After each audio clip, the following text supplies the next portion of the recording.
রাসূলুল্লাহ সাল্লাল্লাহু আলাইহি ওয়াসাল্লাম বলছেন তর্ক পরিহার করো, বিশ্বস্ত হও। আল্লাহ নবী বলতেছেন শোনো শোনো, আমি বললাম মা দাল্লা কওমুন বাদা হুদান কানু আলাইহি ইল্লা উতুল জাদাল। আল্লাহ নবী বলছেন অতীতের যত কম ধ্বংস হয়ে গেছি, যত বেশি কম ধ্বংস হয়েছে, তার মধ্যে অন্যতম কারণ ছিল তারা ছিল তর্কবাজ। অতীতের কমগুলা ধ্বংস হয়ে গেছে, সুপথ প্রাপ্ত পাওয়ার পরেও, পথ পাওয়ার পরেও তারা তর্কাতর্কি করে কেবলমাত্র ধ্বংস হয়েছে। এই জন্য আমাদের জন্য দায়িত্ব হচ্ছে আমরা উদারি কেবল হব না, উদারতার জায়গাটা থাকবে। বিনা কারণে আমরা কখনো তর্কাতর্কি করব না। রাজি তো? তবে বিকালবেলা চায়ের দোকানে একটু করা যাবে না, মার্কানি একটু করা যাবে, যাবে না?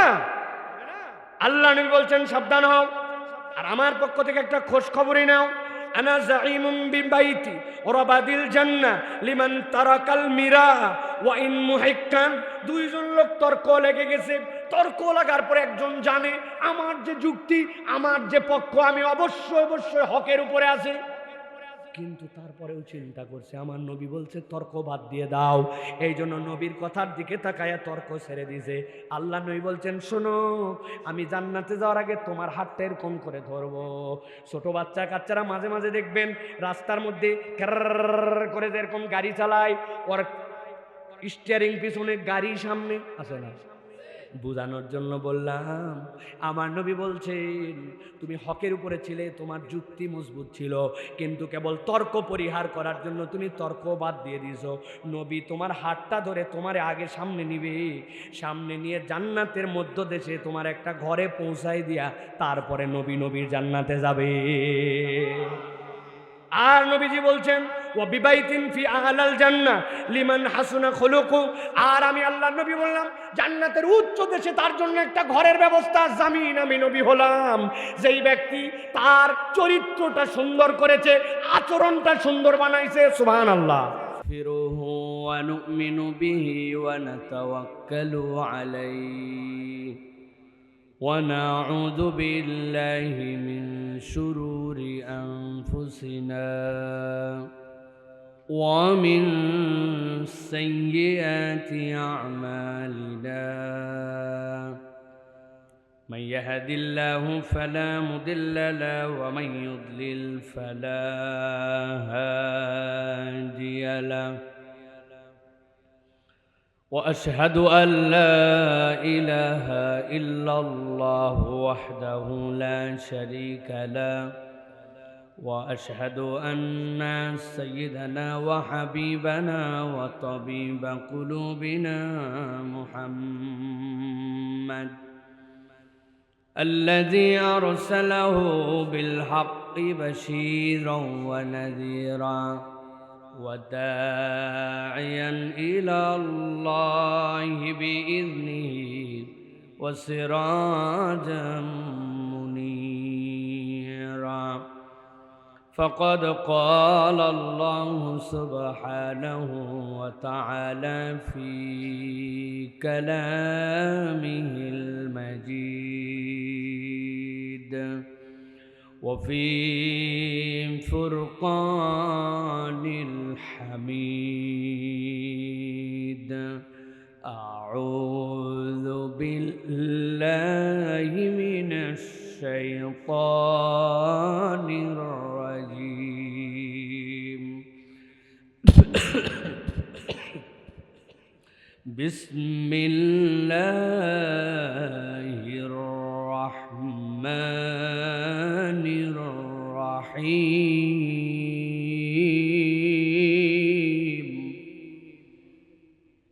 إن الذين آمنوا والذين هاجروا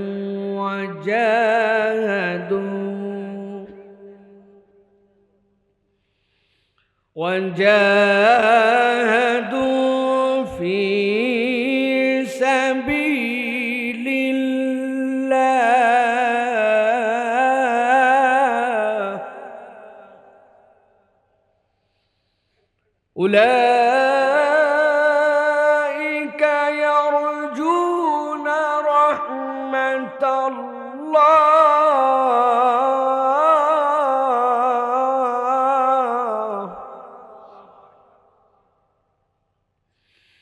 أولئك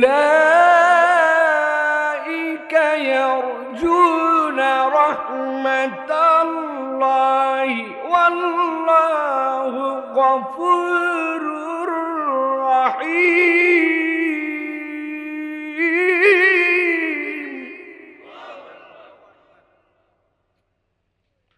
والله غفور رحيم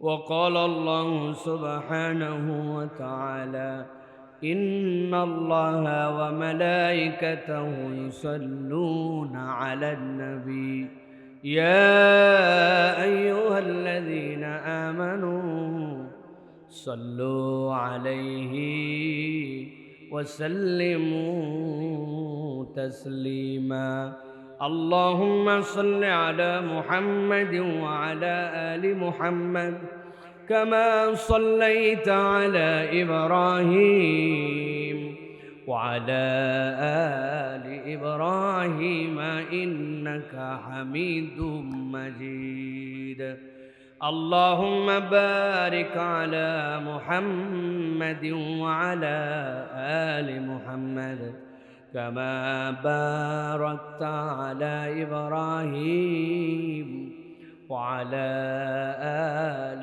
إبراهيم إنك حميد مجيد الحمد لله দয়াময় মেহেরবান মাবুদ আল্লাহ রাব্বুল আলামিনের কাছে শুকর গুজার হচ্ছি যে আল্লাহ রাব্বুল আলামিন আমাদেরকে আজকের এই ঐতিহাসিক ওয়াহেদপুর দক্ষিণপাড়া শাহে জামে মসজিদ প্রাঙ্গণে আজকের এই মোবারক ৩৯তম তাফসীরুল কোরআন মাহফিলের শেষ অধিবেশনে আমাদেরকে আসার বসার তৌফিক যোগ্যতা সুস্থতা মন মানসিকতা পরিবেশ পরিস্থিতি দান করলেন সে আল্লাহর কাছে আমরা কালিমাতুশ শুকর আদায় করি সকলে আনন্দ চিত্তে বুলন্দ আওয়াজে আল্লাহ রাব্বুল আলামিনকে খুশি করার জন্য সমস্বরে আল্লাহ রাব্বুল আলামিনের শেখানো বাক্য আমরা সকলে পড়ছি আলহামদুলিল্লাহ দরুদ এবং সালাম বর্ষিত হোক মানবতার মহান মুক্তির দূত আকায়ে নামদার তাজদারে মদিনা আপনার আমার প্রিয় রাসূল জনাবে মুহাম্মদুর রাসূলুল্লাহ সাল্লাল্লাহু আলাইহি ওয়াসাল্লামের প্রতি আজকের এই মোবারক মাজলিসের সুযোগ্য সম্মানিত সভাপতি জনাব ফরিদ আহমেদ সরকার সাহেব সুযোগ্য সম্মানিত সহসভাপতি জনাব হাজী আব্দুল মতিন সাহেব সম্মানিত অতিথিবৃন্দ বিশেষ করে আলহাজ ইফতেখার আহমেদ মাসুদ সাহেব এছাড়াও কথা বলেছেন হযরত মাওলানা তোফাজ্জল খান ফয়েজি সাহেব বাদ মাগরিব কথা বলেছেন কারি মাওলানা আব্দুল কাইয়ুম মিয়াজি হাফিজাহুল্লাহ মঞ্চোপবিষ্ট আছেন আপনাদের এলাকার বিভিন্ন পর্যায়ের গণ্যমান্য ব্যক্তিবর্গ আমার সামনে উপবিষ্ট দিনদার নেককার আমার প্রিয় মুরব্বিয়ানে কেরাম আমার তরুণ এবং যুবকেরা স্নেহের ছোটরা আলাদা প্যান্ডেল থেকে শুনছেন মা এবং বোনেরা সকলকে একবার সালাম দিয়েছি আরও একবার আপনাদের কাছে দোয়া পাওয়া এবং করার আশায় সালাম নিবেদন করছি আসসালামু আলাইকুম ওয়া রাহমাতুল্লাহ আপনারা কেমন আছেন ভাই সবাই ভালো আছেন আপনারা আলহামদুলিল্লাহ আল্লাহ আমাদেরকে ভালো রেখে এখানে আসার তৌফিক দান করেছেন এজন্য আমরা আল্লাহ রাব্বুল আলামিনের কাছে আরও একবার কৃতজ্ঞ হচ্ছি আলহামদুলিল্লাহ প্রিয় ভাইরা এখানে যারা আমরা আসলাম বসলাম আজকের ময়দানে হাজির হলাম আপনাদের কাছে যদি জিজ্ঞাসা করি সব মানুষ কি আসতে পেরেছে ভাই সব মানুষ আসতে পারে নাই সব মানুষ আসতে পারেও না আল্লাহ রাব্বুল আলামিন কুরআনুল কারীমের মধ্যে এর কতগুলা ক্রাইটেরিয়া বর্ণনা করেছেন আল্লাহ রাব্বুল আলামিন বলেছেন ইন্নাল্লাযীনা আমানু ওয়াল্লাযীনা হাজারু ওয়া জাহাদু ফি সাবিলিল্লাহ আল্লাহ বলছেন তোমাদের মধ্যে মানুষ সবাই কিন্তু সব মানুষ এক ক্রাইটেরিয়ার না এক গ্রেডের না সব মানুষ আল্লাহ রাব্বুল আলামিনের সন্তুষ্টির জন্য চলতেও পারে না দেখা যায় মানুষ কিন্তু আসলে সব মানুষ দেখতে একরকম হলেও সবগুলো আবার মানুষও না, ঠিক কিনা?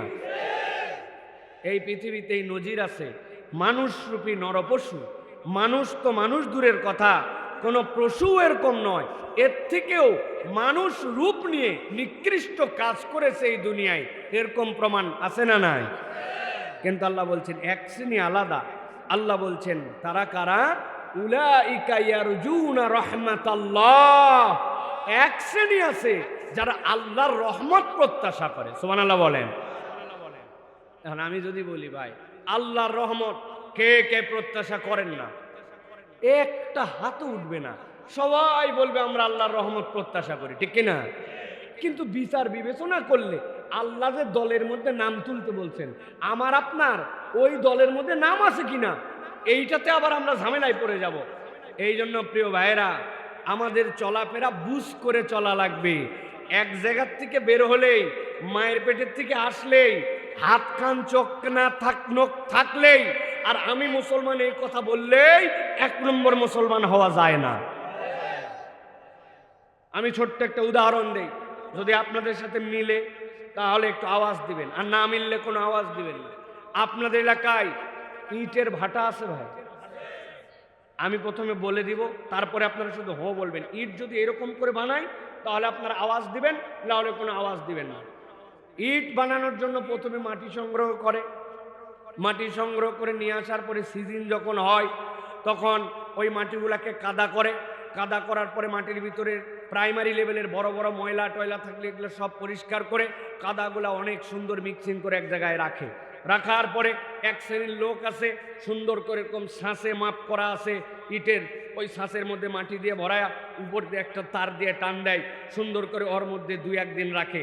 ওইটা যখন কাদাটা টেনে যায় আস্তে করে উপর করে খুলে আবার 2-1 দিন রাখে।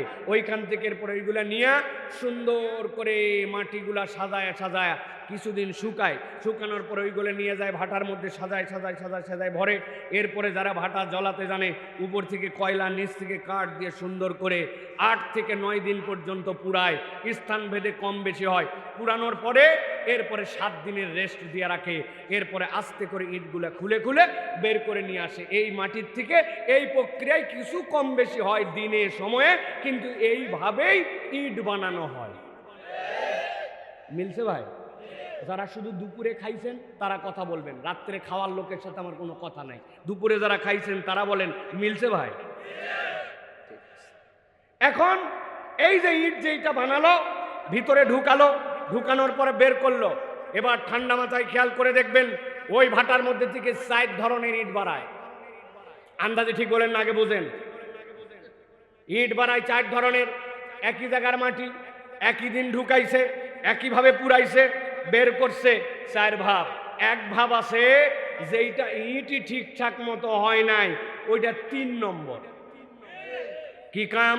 ওর কাম হচ্ছে যদি কোনো জায়গায় উন্নয়ন দেখাতে হয়, কোনো জায়গায় এমপি মন্ত্রী আসবে, দ্রুত রাস্তাটা ঠিক করা লাগবে, ওই নর্মাল ইটগুলা নিয়ে এসে ফালায় দেয়, উপর দিয়ে ডলা দেয়, রাস্তা তেলতলা, আপাতত মন্ত্রী মিনিস্টার পার।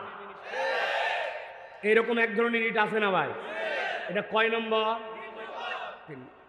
আরেক ধরনের ইট আছে যে ইটগুলা একই ভাটার থেকে বের হইছে, বের হওয়ার পরে ওইটা হয়ে গেছে কয়লার মতো, ওইটা না হইছে 3 নম্বর, না হইছে 2 নম্বর। ওইটা যদি পুকুরের মধ্যে ফালাই দেয় ও ডুবে না, ও ভাসে যায়।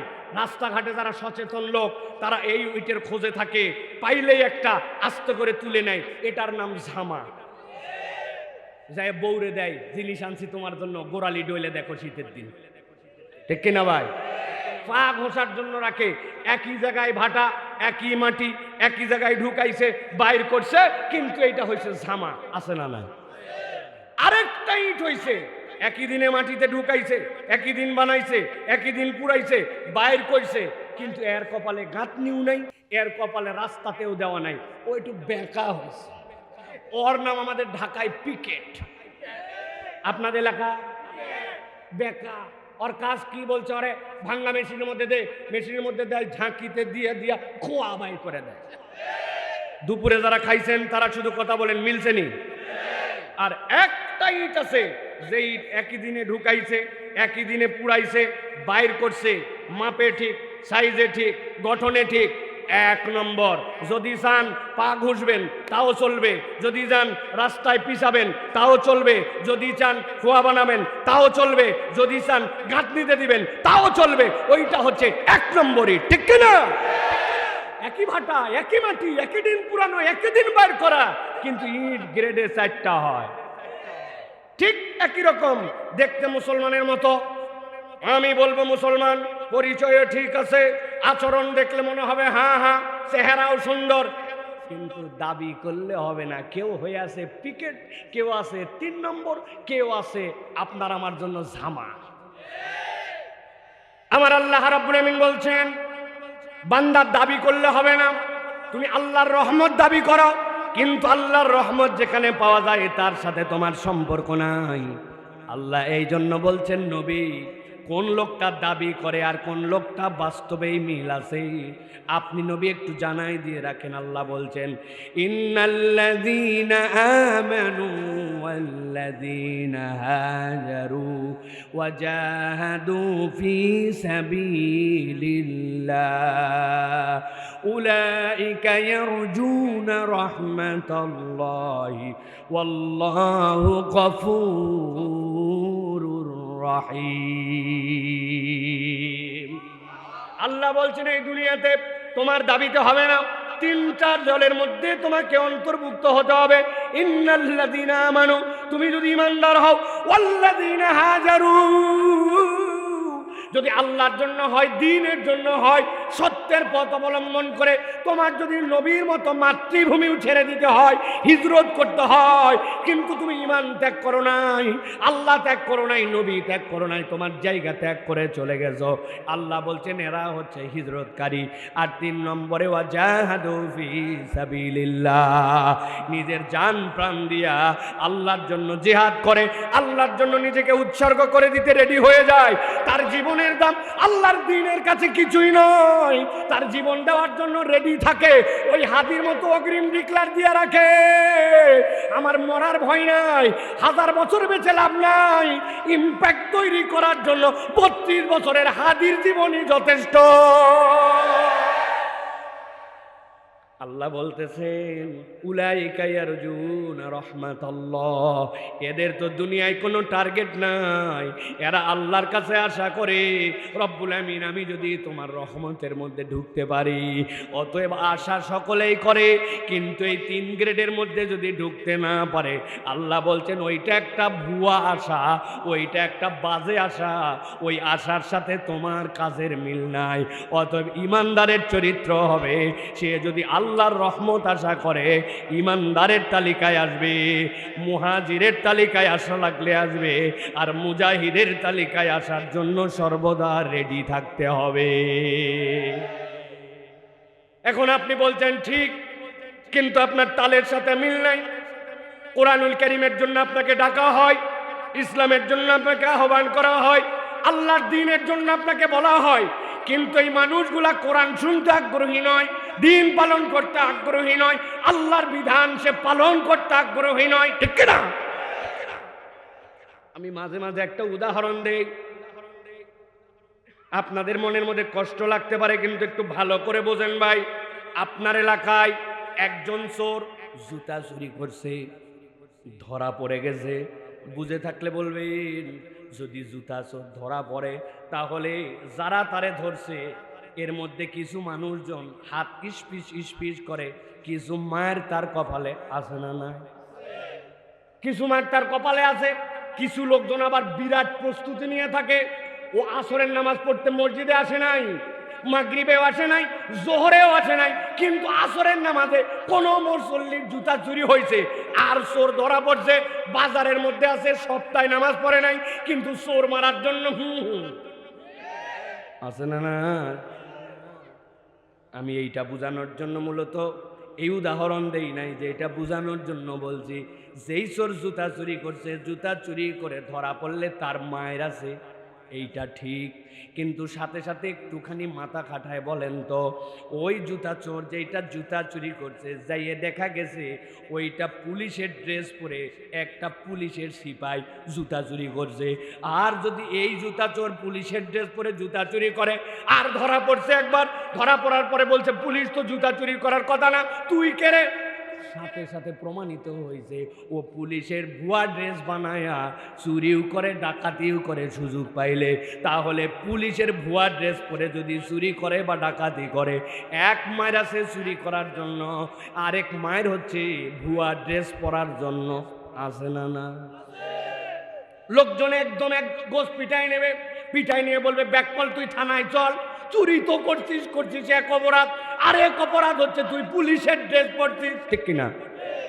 প্রিয় মুসলমান, এই কথা এই জন্য বললাম, একে তো ইমানের দাবি করে আছি, এইটা তো এক নম্বর দাবি আমার। তারপরে আবার দেখা যাচ্ছে যেই লোক ইমানের দাবি করছে এই লোকের চাল চলন আচার আচরণ কোনোটার সাথে ইমানদারের পরিচয় নাই। তাহলে দুনিয়ায় যদি ডবল পিটন হয়, একটু হিসাব করে বলেন তো এই ধরনের লোকের পরকালেও ডবল মার খাওয়ার সম্ভাবনা আছে না? না, আমার আল্লাহ রাব্বুল আমিন কুরআনুল কারীমের মধ্যে বলছেন, সূরা কাহাফ। দুনিয়ার মানুষ ভালো করে বোঝো, এই যে প্রোগ্রামের মধ্যে আসলে, যেখানে আসার পরে তুমি তোমার সময়কে ব্যয় করলে, এইটা তোমার জন্য কত বড় দামি জানো নাকি? আল্লাহ নবীকে বলছেন ওয়াসবির নাফসাকা মা'আল্লাযীনা ইয়াদউনা রাব্বাহুম বিল গাদাতি ওয়াল আশি ইউরিদুনা ওয়াজহা। আল্লাহ বলতেছেন, ও আমার হাবিব, দুনিয়ায় যত লোক থাকুক, মক্কায় যত পাওয়ারফুল লোক থাকুক না কেন, আপনি যার তার সাথে বসবেন না।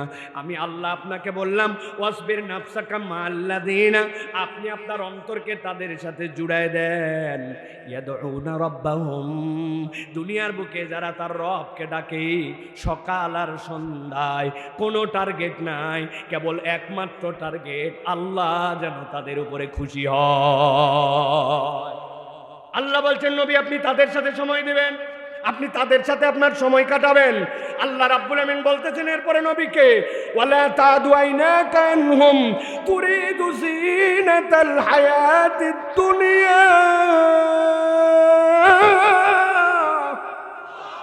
মক্কায় এমন কতকগুলা লোক আল্লাহর নবীর কাছে আসলো, আসার পরে বলতে শুরু করলো, আমরা তো মুহাম্মাদের সাথে একটু বোঝাপড়া করতে চাই, তার ধর্ম মানবো কি মানবো না এই নিয়ে একটু কথাবার্তা, একটু ডিসকাশন, একটু আমাদের মধ্যে একটু বোঝাপড়ার তো অবকাশ আছে, কিন্তু বসবো কেমনে? এই লোকের পাশে যেইগুলা লোক বসে একটার স্ট্যাটাস নাই, কোথাকার বেলালের মতো গোলাম, কোথাকার সুমাইয়ার স্বামী আম্মারের মতো লোক, এইগুলা লোকজনের সাথে কোনো স্ট্যাটাস নাই, কোনো মর্যাদা নাই। ওই আমরা ইরাকের থেকে ধরে নিয়ে আসছিলাম ডাকাতি করে, সেই বসে আছে ওই জায়গাতে যেইগুলা লোকজন খাব্বাবের মতো, খোবায়েবের মতো লোক, এইগুলার কোনো সামাজিক কোনো অবস্থান নাই। আমরা যে মোহাম্মদ হাসানের কাছে একটু বসে কথা বলবো, পরিবেশটাই নাই। আল্লাহ বলতেছেন সাবধান সাবধান, ও আমার হাবিব, যেই মানুষগুলা কোরআন শোনার জন্য আসলো, আল্লাহর সন্তুষ্টির জন্য আসলো, সকাল সন্ধ্যা আল্লাহকে রাজি খুশি করার জন্য বসলো, তার সাথে তো আপনি বসবেনই। আমি আল্লাহর সাথে সাথে জানাই দিলাম, ওয়ালা তাদু আইনাকা আনহুম তুরিদু জিনাতাল হায়াতিদ দুনিয়া। কত মানুষ আছে দুনিয়ার নাজ নিয়ামত চাই, দুনিয়ার ভাব ছাপ চাই, এদের সাথে আপনার কোনো সম্পর্ক নাই। আল্লাহু আকবার। আল্লাহ এরপরে কিয়ামত পর্যন্ত ইউনিভার্সাল তিনটা কথা বলে দিয়েছেন।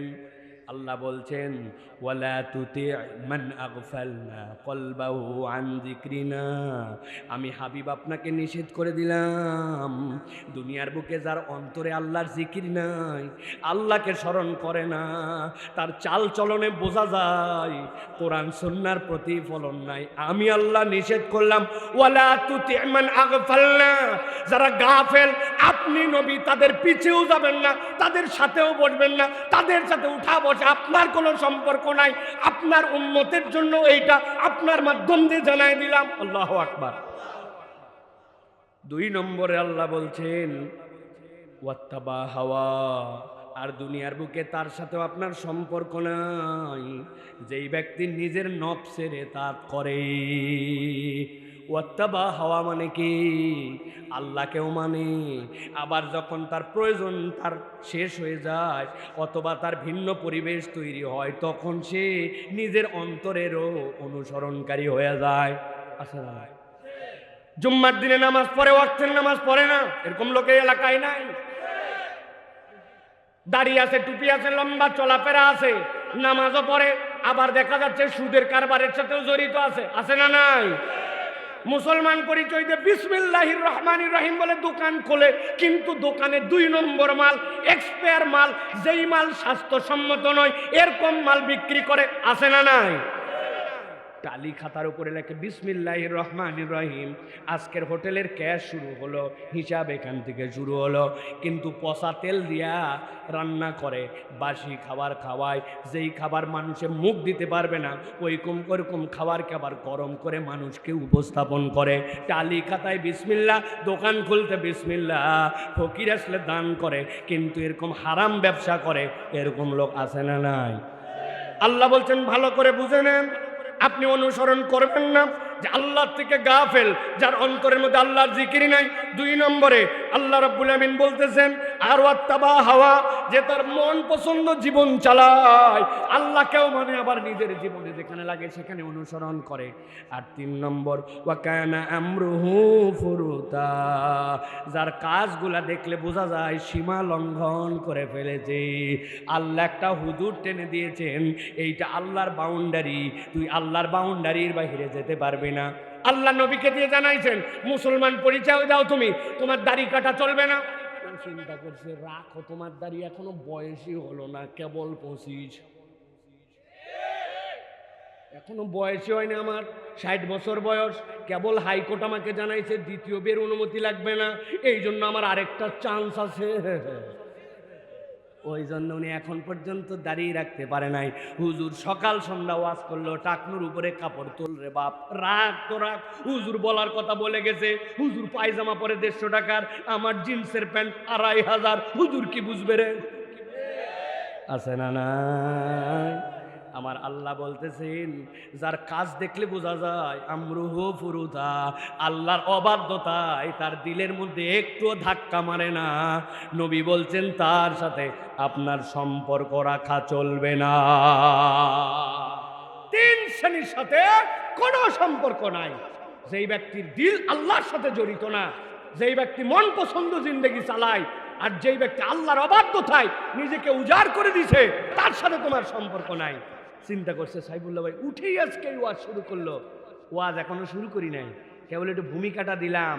কার খপ্পরে পরে দোকানে আড্ডা মারেন, কার খপ্পরে পরে মেলায় ঘোরেন, কার খপ্পরে পরে চরকিয়ালার সাথে আপনি ঘোরেন, কার খপ্পরে পরে জিন্দগিতে আপনি পাপড়ের দোকান দেখেন নাই, পাপড়ের দোকানে আড্ডা মারেন, কার খপ্পরে পরে বছরে একদিন আয়োজন হয় আর আপনি এখনো দোকান বন্ধ করে মাহফিলে আসতে পারেন না। আপনি যাই পরিচয় খুঁজে দেখেন, পরিচয় বাড়ির থেকে মুসলমান সবগুলাই দিতে, কিন্তু ইট হয় পিকেট, না হয় 3 নম্বর, না হয় জামা, 1 নম্বর হতে পারে নাই। ঠিক না? আপনি ঠিক বললেও ঠিক, না বললেও আপনার ঠিক বলাই কি ওয়াজ ঠিক ব্যাঠিক? আল্লাহর কোরআনকে আপনার ঠিক আর ব্যাঠিকে চলে নাকি? বলছেন আল্লাহর পক্ষে থাকছেন, এই পর্যন্ত। ঠিক কিনা প্রিয় ভাই? এই জন্য আমি আপনাদের কাছে বলতেছি, আমরা বহুত কষ্ট মষ্ট করে, আমাদের আয়োজকরা বহুত কষ্ট মষ্ট করে ম্যানেজ করে নিয়ে আসেন। কই আগের দিন ছিলাম দিনাজপুর, কই পরের দিন চলে গেলাম খাগড়াছড়ি, কই আজকে আসলাম এই জায়গায়। আমি জানি যে আমার কষ্টটা কিরকম। আপনি যত দূর থেকে আসেন, আমার থেকে দূরের থেকে আসেন নাই। আপনি যত দূরেই মাহফিল চেটে যান, আমার থেকে দূরে আপনি যাবেন না। ঠিক কিনা? আপনি তো আসেন নাকি? আপনার সমস্যা কোথায়? আপনি মেলা দিচ্ছেন না, এলাকায় আবার নতুন করে বিভিন্ন জায়গায় এখন হয়েছে যেমন তেমন ওয়াজ, মেলায় বেশি, মানে এটা মনে হচ্ছে একটা বিনোদন বানায় ফেলছেন।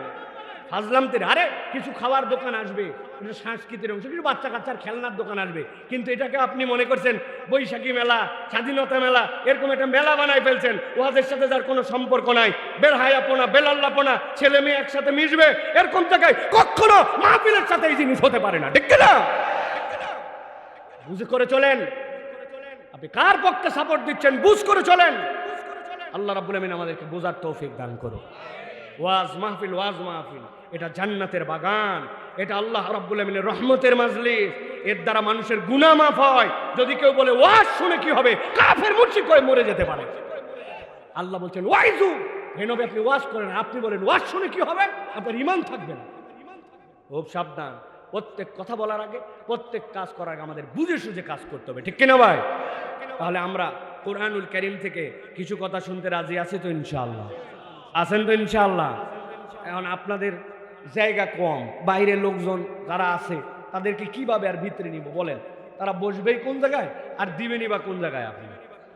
হ্যাঁ, আমি যদি আপনারা যারা ওয়াজ শুনতে, আপনারা ওয়াজ শুনতে রাজি আছেন তো ইনশাআল্লাহ? শুনবেন তো ইনশাআল্লাহ? তরুণ যুবকরা আসো, ভাইরা, মুরব্বীরা আসেনি ভাই? আচ্ছা, যারা যারা আজকে ওয়াজ শুনবেন, আমি একটা কষ্ট দিতে চাই আপনাদেরকে, 30 সেকেন্ড। রাজি হবেন আপনারা? মনে করছেন টাকা তুলবো? জি না। যারা যারা রাজি আছেন একটু উঠে দাঁড়ান তো ভাই, দেখি দাঁড়ান, সবাই দাঁড়ায়। আজকে ওয়াজ দাঁড়ায় শুনি আমরা। হ্যাঁ মুরব্বীরা ওঠেন, বাবারা ওঠেন, ওঠেন, লুঙ্গি বাঁধে নিয়েন, সব লুঙ্গিগুলা টাইট করে বাঁধেন। উঠছেন সবাই? বিরাট সুযোগ, যারা চলে যেতে চান পালানোর জন্য, এর চেয়ে বৃহত্তর সুযোগ নাই। আমি অনেককে দেখতে পাচ্ছি হাঁটা দিচ্ছেন, আলহামদুলিল্লাহ। বাইরে বহুত লোক আছে, তাদের জন্য আমাদের দরকার। সব দেখছেন বলার আগে মানুষ কুমিল্লার যে কি বুদ্ধিমান, আল্লাহ আকবার। আমি একবারও বলিনি সামনে আছেন কি ভালো কি মন্দ, নিজ দায়িত্বে সব গুছাই ফেলছে। সুবহানাল্লাহ বলবেন না? কিন্তু বসতে তো বলি নাই বাবা, একটু দাঁড়ান না ভাই। কি ও, হ্যাঁ দাঁড়ান, একটু দাঁড়ান। দাঁড়াইছেন সবাই? পেছন থেকে গেটে দাঁড়া। কি ও, আসো ভাই, আসো আসো, বেশিক্ষণ ওয়াজ হবে না ইনশাআল্লাহ। হাত দুটো উঁচু করেন, পারবেন ইনশাআল্লাহ? লড়াচড়া দেন, লড়াচড়া দেন। দুই হাত টান করে তোলেন, দুই হাত শক্ত করে, সোজা সোজা। এবার একটু বুড়া আঙ্গুলের ভরে দাঁড়ান দেখি, ওই দুইটা মোটা যেটা আঙ্গুল পায়ের উপরে দাঁড়ান, কোমরগুলো টাইট হোক, তোলো। আর পায়ের ভরে দাঁড়াও বেটা। হ্যাঁ হ্যাঁ, বুড়া আঙ্গুলের ভরে। বাচ্চা কাচ্চা সামনে আছে, হাত সোজা করে, সোজা করেন। হ্যাঁ মাশাআল্লাহ, কোমর ঠিক হয়েছে মাশাআল্লাহ। গলাটা পরিষ্কার দেন, হাতটা বুক বরাবর নেই, বরাবর, এই যে এই বরাবর নিছেন সবাই? আইছেন সবাই? বাইরে থেকে কিন্তু সবাই আসতে পারবে না। আর আমার 2 মিনিট পরে 10টা ছেলে লাগবে, যারা গেটের সামনে দাঁড়াবে, ভেতরে যেন একজন ঢুকতে না পারে, এটা এনশিওর করতে হবে। ভেতরে যে কয়জন ওয়াজ শুনে, বাইরের লোক আমরা নিব না। তুমি যাও, তুমি সারা জীবনের জন্য পাপড় খাও, তুমি সারা জীবনের জন্য চটপটি খাও, তোমার বাপ দাদা জিলাপি দেখেনি, তুমি জিলাপি খাও। আর কতকগুলো আছে বিড়ি খায়, খা, তুই খা, আজকে তোর জন্য দোয়া হবে ইনশাআল্লাহ। যারা মাইকের শব্দ যায়, প্যান্ডেলে আসে নাই, প্রত্যেকের জন্য আজকে দোয়া হবে। তোমার চাকরি বাকরি লাগবে না কি?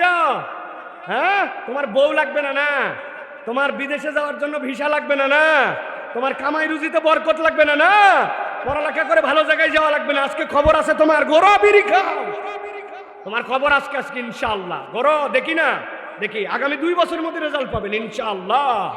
বুকটা হাতে নেন সবাই। আমি বদদোয়া করব না, আমি এরকম পাগল না যে আমি আপনার এলাকায় এসে গন্ডগোল লাগাই দেবো। তোমার চাচা ভাই বন্ধুদের দিয়ে দোয়া করাবো ইনশাআল্লাহ। দাঁড়াও ঠেলা, তুমি হাত সোজা করেন বুক বরাবর, রেডি জানিছে? আমি যখন বলবো লিল্লাহে তাকবীর, হাত দুটো আসমানের দিকে ছুড়ে দিয়ে বলতে হবে আল্লাহু আকবার। পারবেন ইনশাআল্লাহ? এই তাকবীর বাপ দাদার জন্মে এরকম তাকবীর দেই নাই, এরকম একটা তাকবীর দিতে হবে। পারবেন ইনশাআল্লাহ?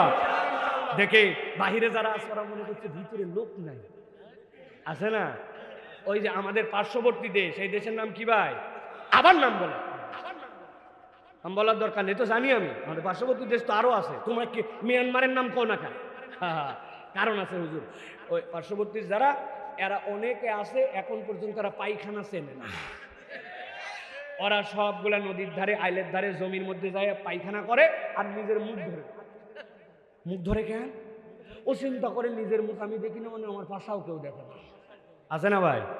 এই রে বেকলের বেকল আল্লাহ, এরা নাকি আবার আমাদের উপরে পণ্ডিতি করবে, মাতব্বরি করবে। তুমি পায়খানায় ঢুকাতে পারো না লোকরে, আমাদের উপরে কি পণ্ডিতি করবে? আমাদের একটা লোক এই শহরে, এই গ্রামে কেউ বাথরুম ছাড়া পায়খানা করে না। ফকির মিসকিনও বাথরুমে পায়খানা করে, পকেটের টাকা খরচ করে পায়খানা করে ফকির, 10 টাকা দিয়া। কেউ ধরো ভাই, আর তুমি বাইরে পায়খানা করে তুমি পণ্ডিতি করো। আগে তুমি দেশ সামলাও, তারপরে দুনিয়া সামলায়, ঠিক না? এখন ও মুখ ধরে পায়খানা করে দিছে, লোকজন প্রচুর গেছে, সব ইঞ্জিন টিঞ্জিন সব দেখছে তার, কিন্তু সে মনে করছে আমি আমার মুখ দেখি নাই, কেউ দেখে নাই, আছে না ব্যাককল? ওই রকম এলাকায় কতগুলো ব্যাককল আছে, ওইগুলা সব ভিতরে আসে নাই, ওরা বাইরে ঘুরে আসছে, লোক নাই, লোক নাই। আর ভিতরে যে জায়গা নাই ব্যাককল তুই বুঝবি কেমনে, ঠিক না? এরকম একটা আওয়াজ দিয়া এবার একটু জানান দিতে হবে, পারবেন ইনশাল্লাহ? রেডি সবাই? হ্যাঁ বাচ্চারা রেডি সবাই? ডাইনে রেডি, বামে রেডি, সামনে পেছনে, হাত বুক বরাবর। আমি লিল্লাহে তাকবীর, উপর দিকে হাত তুলে আল্লাহু আকবার। লিল্লাহে তাকবীর, লিল্লাহে তাকবীর। আল কোরআনের আলো, আল হাদিসের আলো, তোমার নেতা আমার নেতা, তোমার নেতা আমার নেতা। আলেম ওলামা যেখানে, আল্লাহর আইন যেখানে, কোরআন সুন্নাহ যেখানে, গান বাজনা যেখানে, গান বাজনা যেখানে, মদ জুয়া যেখানে, চান্দাবাজ যেখানে, চান্দাবাজি যেখানে, লিল্লাহে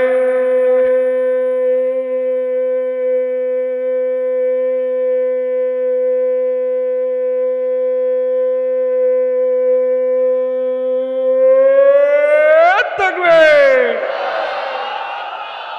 সবাই জিকিরের সাথে বসেন, লা ইলাহা, জোরে লা ইলাহা, লা ইলাহা, লা ইলাহা, জোরে লা ইলাহা, লা ইলাহা। জবান ছেড়ে লা ইলাহা ইল্লাল্লাহ, লা ইলাহা ইল্লাল্লাহ, লা ইলাহা ইল্লাল্লাহু মুহাম্মাদুর রাসূলুল্লাহ সাল্লাল্লাহু আলাইহি ওয়াসাল্লাম। রাগ হয়েছেন ভাই? বিরক্ত হননি তো? হ্যাঁ, চলেন তাহলে আমরা সরাসরি এখন কুরআনুল কারীমের মধ্যে প্রবেশ করব। 1 ঘন্টা এই সকল কাহিনীতে চলে গেছে, এবার চলেন সরাসরি আমরা কোরআনে প্রবেশ করি। বিতাড়িত শয়তান থেকে আশ্রয় প্রার্থনা করে সমস্বরে একযোগে, একটা জবান বন্ধ রাখবো না, সংক্ষিপ্ত একটা আলোচনায় আমরা প্রবেশ করব। আমার সাথে সকলে পড়েন, আউযু বিল্লাহি মিনাশ শাইতানির রাজিম, বিসমিল্লাহির রাহমানির রাহিম।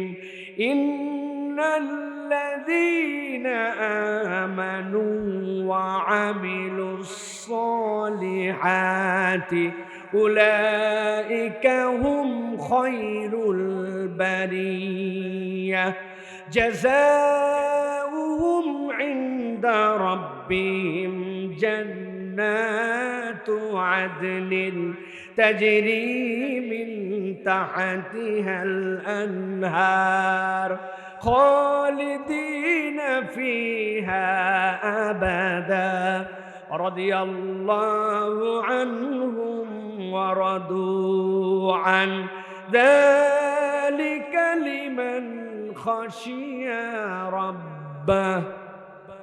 আল্লাহ রাব্বুল আলামিন আমার নবীজি সাল্লাল্লাহু আলাইহি সাল্লামকে জানাচ্ছেন, ও আমার হাবিব, আমি আপনার উম্মতের জন্য একটা খোঁজ খবরি দিয়ে দিতে চাই।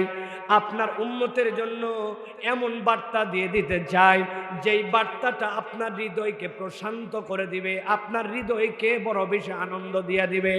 আল্লাহ বলতেছেন, আমি আল্লাহ নিজের পক্ষ থেকে জানায় রাখলাম, ইন্নাল্লাযীনা আমানু, এই দুনিয়ার বুকে যারা ঈমান আনবে আর ঈমান আনার পরে বসে থাকবে না, ওয়া আমিলুস সলিহাত, ওই ঈমানের দাবি অনুযায়ী সে নেক কাজ করবে। আল্লাহ বলছেন, আমি আল্লাহ আমার দল, আমার পার্টি, আমার পক্ষের লোক নির্বাচন করে নিলাম। আপনি নবী জানায় দেন, উলাইকা হুম খায়রুল বারিয়া, এরাই তো আল্লাহর কাছে উত্তম দল, এরাই তো আল্লাহর কাছে উত্তম নফসওয়ালা ব্যক্তি। আল্লাহ রাব্বুল আমিন বলছেন, যদি কেউ এই দুইটা জিনিসের প্রতি ঈমান এনে দুইটা জিনিসের প্রতি যদি সে চলতে শুরু করে, আমি রব্বুল আমিন তাদেরকে তো বললাম খয়রুল বারিয়া, কিন্তু আমি রব তাদের জন্য আপনার মাধ্যম দিয়ে জানাই দিতে চাই তাদের আলটিমেট একটা ডেস্টিনেশন আছে। এই দুনিয়ার বুকে অনেকেই আছে ঈমান আনার পরে নেক আমল করেছে, কিন্তু ওই মানুষটা হয়তো বা সারা জীবন পরের বাড়িতে থেকেছে, হয়তো বা বস্তির মধ্যে থেকে তার জীবন শেষ হয়ে গেছে। সারাটা জীবন সে শ্রমিক ছিল, সারাটা জীবন সে খেটে খেয়েছে, তার হয়তো সামাজিক স্ট্যাটাস এমন হয় নাই। কোনো একটা মানুষ আগ বাড়ায় তাকে সম্মান দিবে, স্টেজে ডেকে নিবে, সালাম দিবে, এই তৌফিক হয়তো তার জীবনে হয় নাই।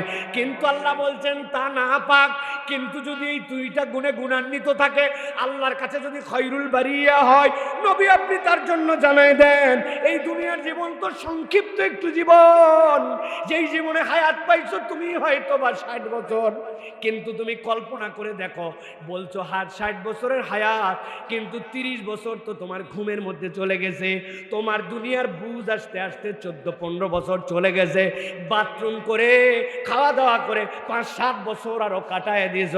বান্দা তুমি অসুস্থ ছিলে, বার্ধক্যর দিকে গেছো, এইরকম করে তোমার আরো 2-3 বছর চলে গেছে।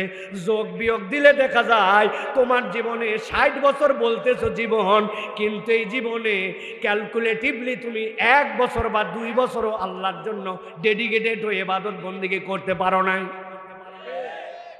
সব যদি আপনি যোগ দিয়ে দেন, আল্লাহ বলতেছেন তাহলে তোমার হায়াত নিয়ে এত দুশ্চিন্তা কোত্থেকে আসলো?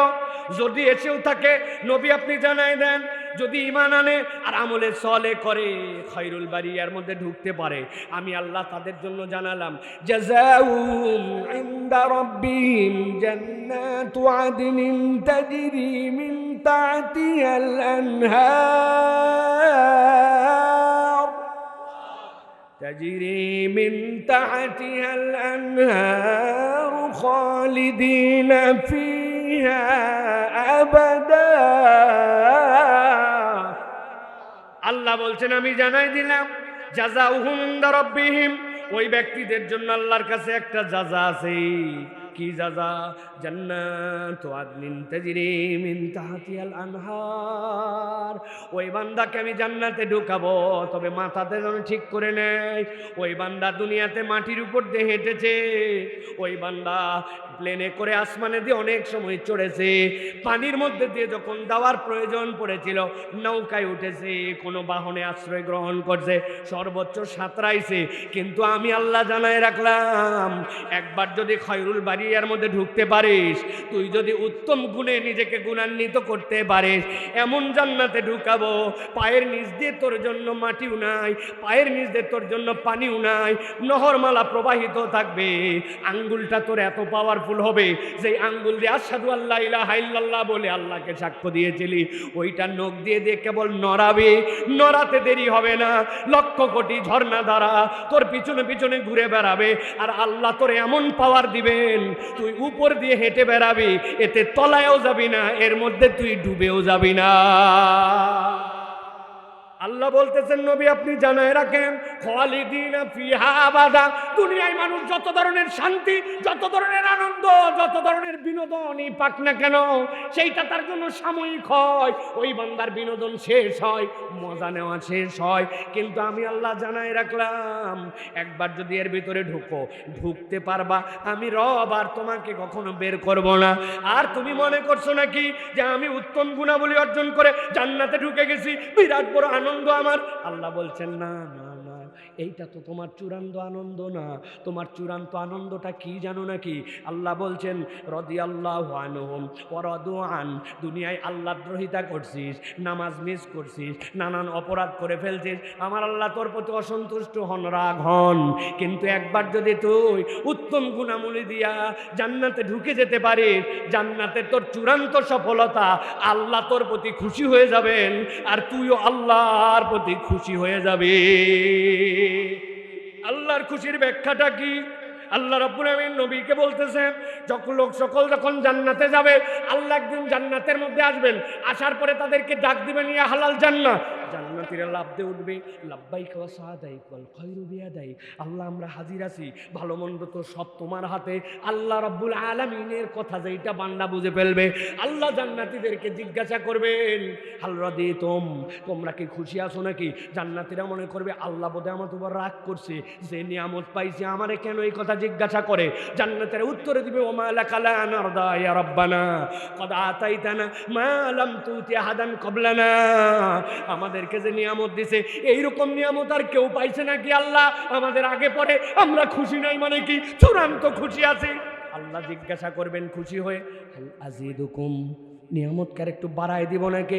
বান্দার মাথা ব্যাকল হয়ে যাবে। এরপরে আবার নিয়ামত কেমনে বাড়ে?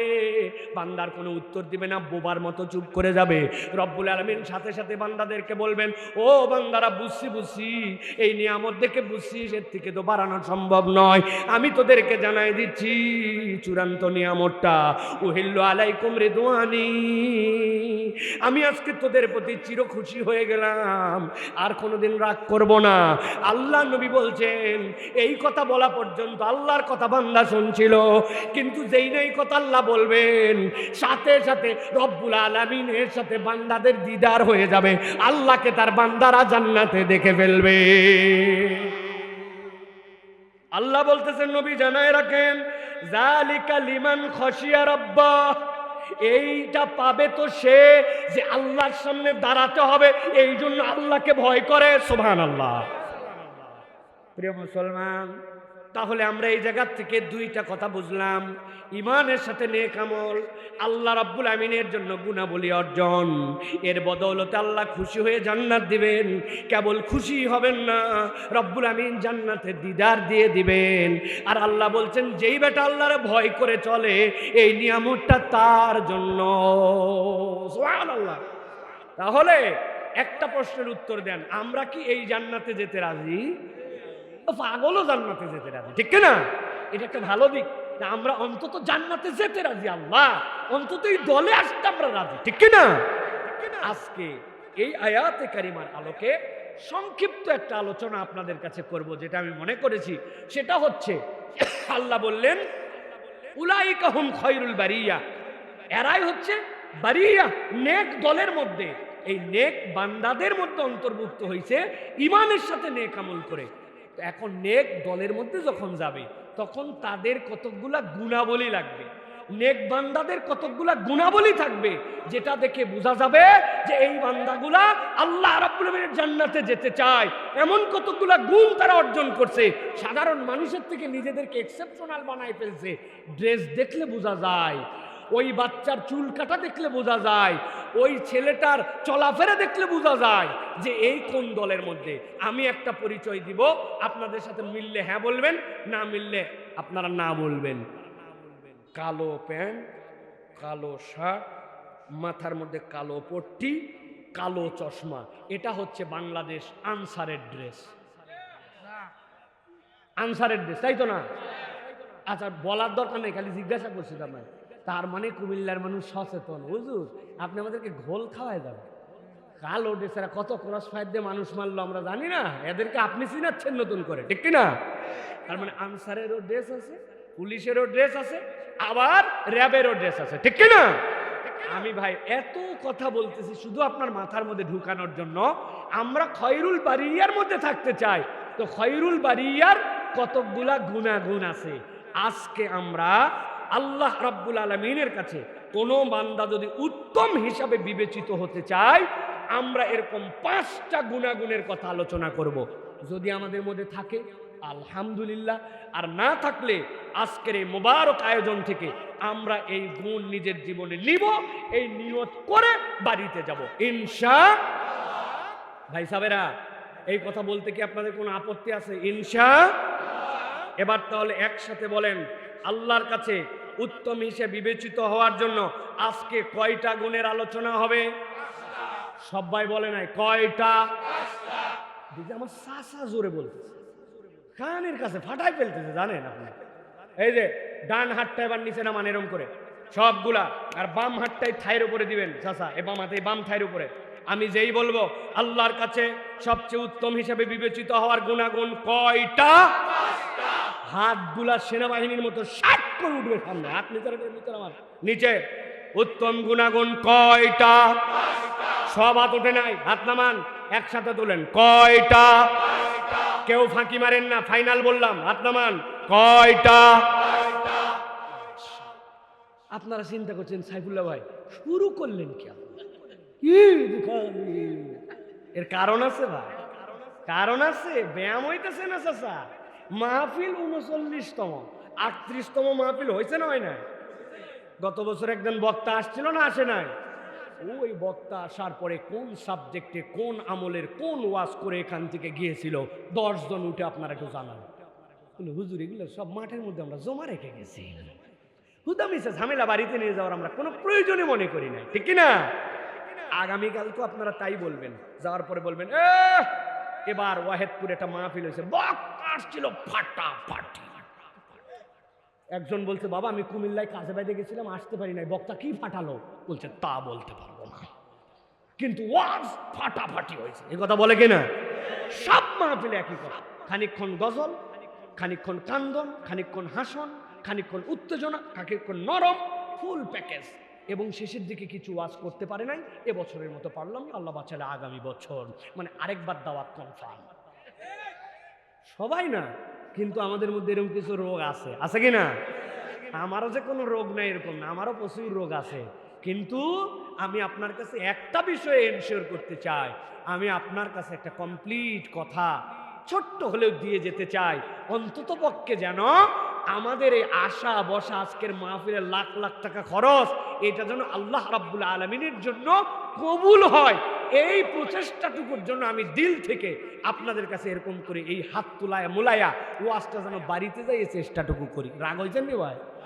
তাহলে খৈরুল বারিয়া হিসাবে আল্লাহর কাছে অনেক পছন্দনীয়, উত্তম হিসেবে বিবেচিত হবে এরকম গুণাগুণের আলোচনা হবে কয়টা?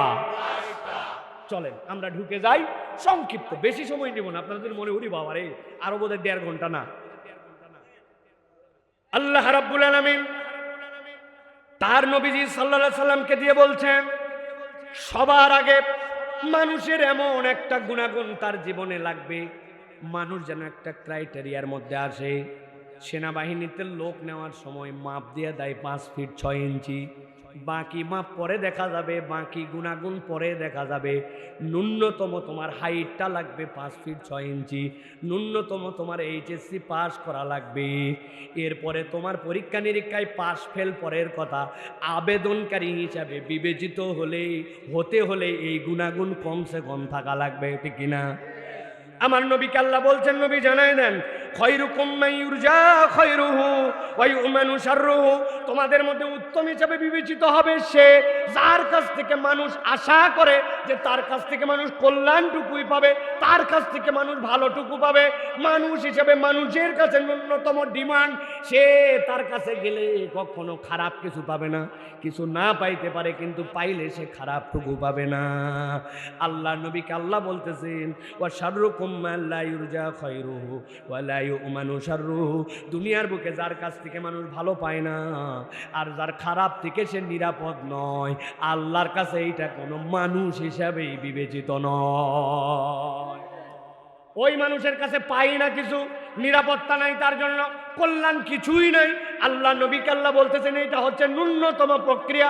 নিজের জীবনে হিসাব মিলাই নেন, আমি মানুষের অনেক টাকা দিতে পারি না, মানুষের জন্য অনেক বেশি উপকার করতে পারি না, আমার কথা বলে দিলে বড় কেউ শুনে তার জন্য কল্যাণ করবে, হয়তো এরকম কোনো ক্ষমতা আমার নাই, কিন্তু এইটুকু নিরাপত্তা আছে, মানুষ আমার কাছে যদি আসে জীবনে তারে খারাপ বুদ্ধি দেই না, জীবনে তারে ফাঁসাই দেই না, জীবনে তারে বিপদে ফেলার মতো আমার কোনো ইচ্ছা ইন্টেনশন নাই।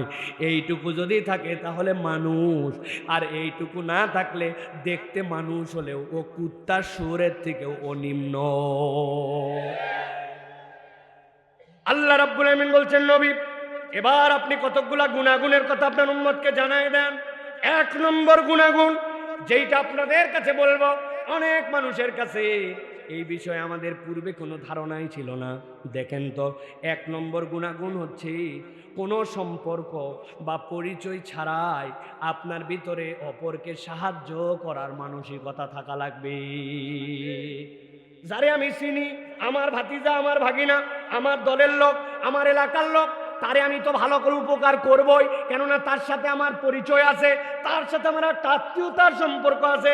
কিন্তু আল্লাহ রাব্বুল আমিন জানায় রাখতেছেন, নবী আপনি বলে দিয়ে রাখেন, এই মানুষটা সম্পর্ক চিনে না, এই মানুষটা পরিচয় জানে না, কিন্তু সে মানুষ হিসেবে এমন একটা গুণাগুণ অর্জন করেছে যে অপরকে সাহায্য করে, সেই ক্ষেত্রে পরিচয়কে বিবেচনা করে না, সেই ক্ষেত্রে এই মানুষটা কখনোই কোনো সম্পর্ককে প্রায়োরিটি দেয় না।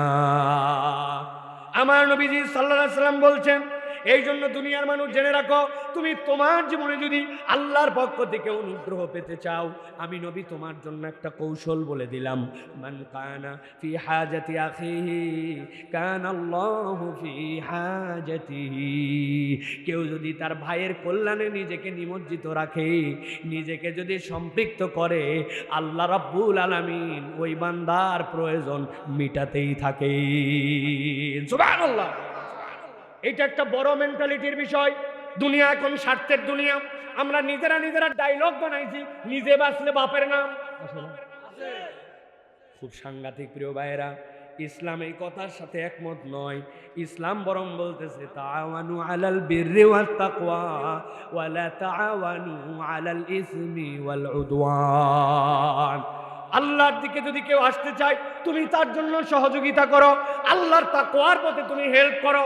আর যদি কেউ উদওয়ানের দিকে যেতে চায়, আল্লাহর দ্রোহিতার দিকে যেতে চায়, খবরদার খবরদার, খারাপ কোনো কাজের সাথে তুমি সম্পৃক্ত হতে পারো না, বাজে কোনো কাজের সাথে তুমি জড়িত হতে পারো না। এই জন্য আপনার মধ্যে একটা মেন্টালিটি আপনাকে অর্জন করতে হবে।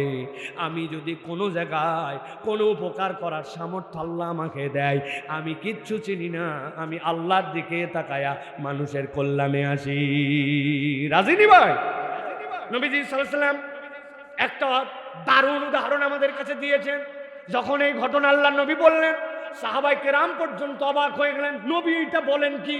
আল্লাহ নবী বললেন, ও আমার সাহাবীরা, উনসুর আখাকা যালিমান আও মাজলুমান। তুমি তোমার ভাইকে জালেম অবস্থাতেও হেল্প করো, মাজলুম অবস্থাতেও হেল্প করো। সাহাবায়ে কেরাম একটু ঘাবড়াই গেছে। এক লোকের সাথে দেখা হয়েছে, ওরে কারণ নাই, কথা নাই, বাত্র নাই, ডান গালে এক থাপ্পড়, বাম গালে এক থাপ্পড়, আবার থাপ্পড়। যেই লোকরে মারতেছে সে মাজলুম, আর যে মারতেছে জালেম। নবীজি বললেন, তুমি জালেমকে হেল্প করো। তার মানে আপনি কি বলবেন ভাই? অনেকক্ষণ মারছেন, হাত বোধহয় ব্যথা হয়ে গেছে, আসেন আপনার হাতটা একটু টিপে দেই, যাতে আপনি আরো কয়টা থাপ্পড় দিতে পারেন। তাই না? কথা তো এরকম হয়ে গেল। ইয়া রাসূলুল্লাহ, সাহাবায়ে কেরাম লাফ দিয়ে উঠলেন, ইয়া রাসূলুল্লাহ, কেউ যদি মাজলুম হয় তারে তো হেল্প করতেই হবে। তোমাকে জুলুম করতেছে তাকে বাঁচানোর জন্য, কিন্তু জালেমরে আবার কেমনে উপকার করব, কেমনে আবার তারা সহযোগিতা করব? সাহাবায়ে কেরাম বলতে শুরু করলেন, ফাকালা রাজুলুন ইয়া রাসূলুল্লাহ আনসুরুহু মাজলুমান ফাকাইফা আনসুরুহু যালিমান।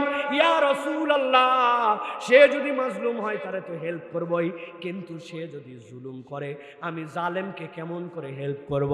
নবীজির সাথে সাথে মিসকে একটু হেসে দিলেন, হেসে দিয়ে বলতে শুরু করলেন, ও আমার সাহাবীরা, ফাকালা তামনাউহু মিনাজ যুলমি ফাযালিকা নাসরুকা ইয়া। যেই বেটা জুলুম করতেছে, তুমি দেখতেছো আর সয়ে যাচ্ছ, তুমি কোনো কথা বলো না, আমারে তোমারে নাই, আমার দলের লোকরে তোমারে নাই, আমার তো তেমন ক্ষতি হয় নাই, আমার জমির দিকে তো ধাক্কা মেরে রাস্তার থেকে বের করে নাই, অতএব আমি যেহেতু এটার সাথে নাই, অতএব যার জুলুম সে করে যাক। আপনি তাহলে মুসলমান হতে পারেন নাই। নবী বলছেন, জালেমকে সহযোগিতা হচ্ছে, সেও তো তোমার ভাই, সেও তো দাবি করতেছে ইমানদার, তাকেও তো তোমার জান্নাতে নেওয়া লাগবে। তোমার কাজ হবে যে জুলুম করে তাকে জুলুম করতে না দেওয়া, তাকে সেখান থেকে প্রতিরোধ করা, জুলুম ঠেকানোটাও তোমার জালেমের জন্য সহযোগিতা। কেননা জুলুম করে জাহান্নামে যাবে, আর তুমি আটকায় দিতে পারলে, তওবা করলে ওই ব্যক্তি জান্নাতে যেতে পারে, ঠিক কি না? কিন্তু আমাদের সমাজের দিকে আপনি তাকান, সমাজ থেকে এখন নাহি আনিল মুনকার, অন্যায় থেকে ফিরানো এইটা একদম উঠে গেছে। যদিও কিছু কিছু জায়গায় আমরু বিল মারুফ আছে, ভালো কাজের কথা বলে, কিন্তু অন্যায় থেকে ফিরায় না, হিম্মত নাই, ঠিক কিনা? আমি মাঝে মাঝে একটা বাজে উদাহরণ দেই, আপনারা মন খারাপ না করলে আপনাদের কাছেও বলতে পারি। আগে মুরব্বীরা আমাদেরকে সাক্ষ্য দিবেন, তাদের অর্ধেক বয়স আমার। আগেও মানুষ সিগারেট বিড়ি খাইছে, যুবকরাও খাইছে, কিন্তু বিড়ি খাওয়ার আগে, সিগারেট খাওয়ার আগে গোপন জায়গা খুঁজছে, পালায় খাইছে, সিপা সাপাই খাইছে, পকেটের মধ্যে লেবুর পাতা রাখছে, বিড়ি খাওয়ার পরে যেন কেউ গন্ধ না পায়, সাবাতে সাবাতে আইছে। আপনারা ঠিক বলতেছেন কেন? মুরব্বীরা বলবে, আপনি কি বুঝতেছেন আন্দাজে? এখন অবস্থা ভিন্ন হয়ে গেছে। এখন দেখবেন মুরব্বীর মুখের উপরে পারলে ধোঁয়া মারে, ঠিক কিনা? তরুণ যুবকরা পর্যন্ত এগুলা গোনার মধ্যেই ধরে না। আমি অনেক সময় বলি, এই পরিবর্তনটা কেমনে হলো জানেন নাকি? এই পরিবর্তন হয়েছে ওই দিন থেকে এলাকায় যারা পাতি লিডার, এলাকায় যারা মুরব্বী, এলাকায় যারা মাতব্বর বড় ভাই, এই মানুষগুলা যখন থেকে সিগারেট বিড়ি খাওয়া বাদ দিছে, তখন থেকে সমাজের অধপতন। কি কয় হুজুর, সিগারেট বিড়ি খাওয়া বাদ দিয়ে অধপতন? আরে না, উনি সিগারেট বিড়ি খাওয়া বাদ দিয়ে এখন গাঁজা খায়, এমনি সিগারেট খোরকে নিষেধ করে। 2 নম্বর ঝামেলা হয়েছে, আল্লাহ নবীর হাদিস উল্টায় ফেলছি। বলে হুজুর আমরা উল্টাইনি। ছোট্ট একটা উদাহরণ দেই, কেমন উল্টাইছি। আপনাদের এলাকায় এরকম মসজিদ আছে নাকি 3টা ধাপ, 3টা সিঁড়ি দিয়া মসজিদে ঢুকা লাগে, সিঁড়ি ভেঙ্গে ধাপ দিয়ে তারপরে মসজিদে উঠা লাগে? এরকম মসজিদ আসেনি ভাই? ওরকম একটা মসজিদের মধ্যে ফজরের সময় একদিন ইমাম সাহেব যায়, দেখে আল্লাহ, একটা কুত্তা মরে পড়ে আছে একদম উপরের সিঁড়িতে। ইমাম সাহেব চিন্তা করছে, মরার আর জায়গা পেল না, কুত্তা মরবি তো মরে সিঁড়ির উপরে, নাউজুবিল্লাহি মিন যালিক। এই কথা বলে নিচের ধাপে রাখছে তার স্যান্ডেল, রাইকে নাউজুবিল্লাহ বলে লাফ দিয়া মসজিদের ভিতরে গেছে। উপরের ধাপে যেহেতু কুত্তা মরছে, যে কয়জন মুসল্লি আসছে সবাই বলছে হায় হায়, মরার আর জায়গা পেল না, মরার কুত্তা, অসুস্থ কুত্তা মরছে এই সিঁড়ির মধ্যে, নাউজুবিল্লাহ। এই কথা বলে মসজিদে যাওয়ার পর ইমাম সাহেব বলছে নামাজ পড়ে সবাই যাবেন না। কি কথা ইমাম সাহেব বলছে, দেখছেন না কুকুর মরছে, কত বড় ঝামেলা, সবাই বলছে নাউজুবিল্লাহ, মরার আর জায়গা পেল না। বলছে সবাই বসেন, অন্তত কুত্তা সরানোর জন্য আমরা একটা মোনাজাত করব। ফজরের নামাজের পরে এলাকায় এরকম কোনো পাগল ছাগল ইমাম নাই, কিন্তু উদাহরণটা দিচ্ছি বোঝানোর জন্য, ভালো করে বোঝেন। ইমাম সাহেব দোয়া করতে, রব্বুল আলামিন, কুত্তা মরার জায়গা পেল না, মসজিদের উপরের সিঁড়িতে মরল, আল্লাহ এই কুত্তা কত বড় ঝামেলা, আল্লাহ দয়া করে মেহেরবানি করে তুমি কুত্তা সরা। দোয়া করে শেষ ওই দিনের মতো।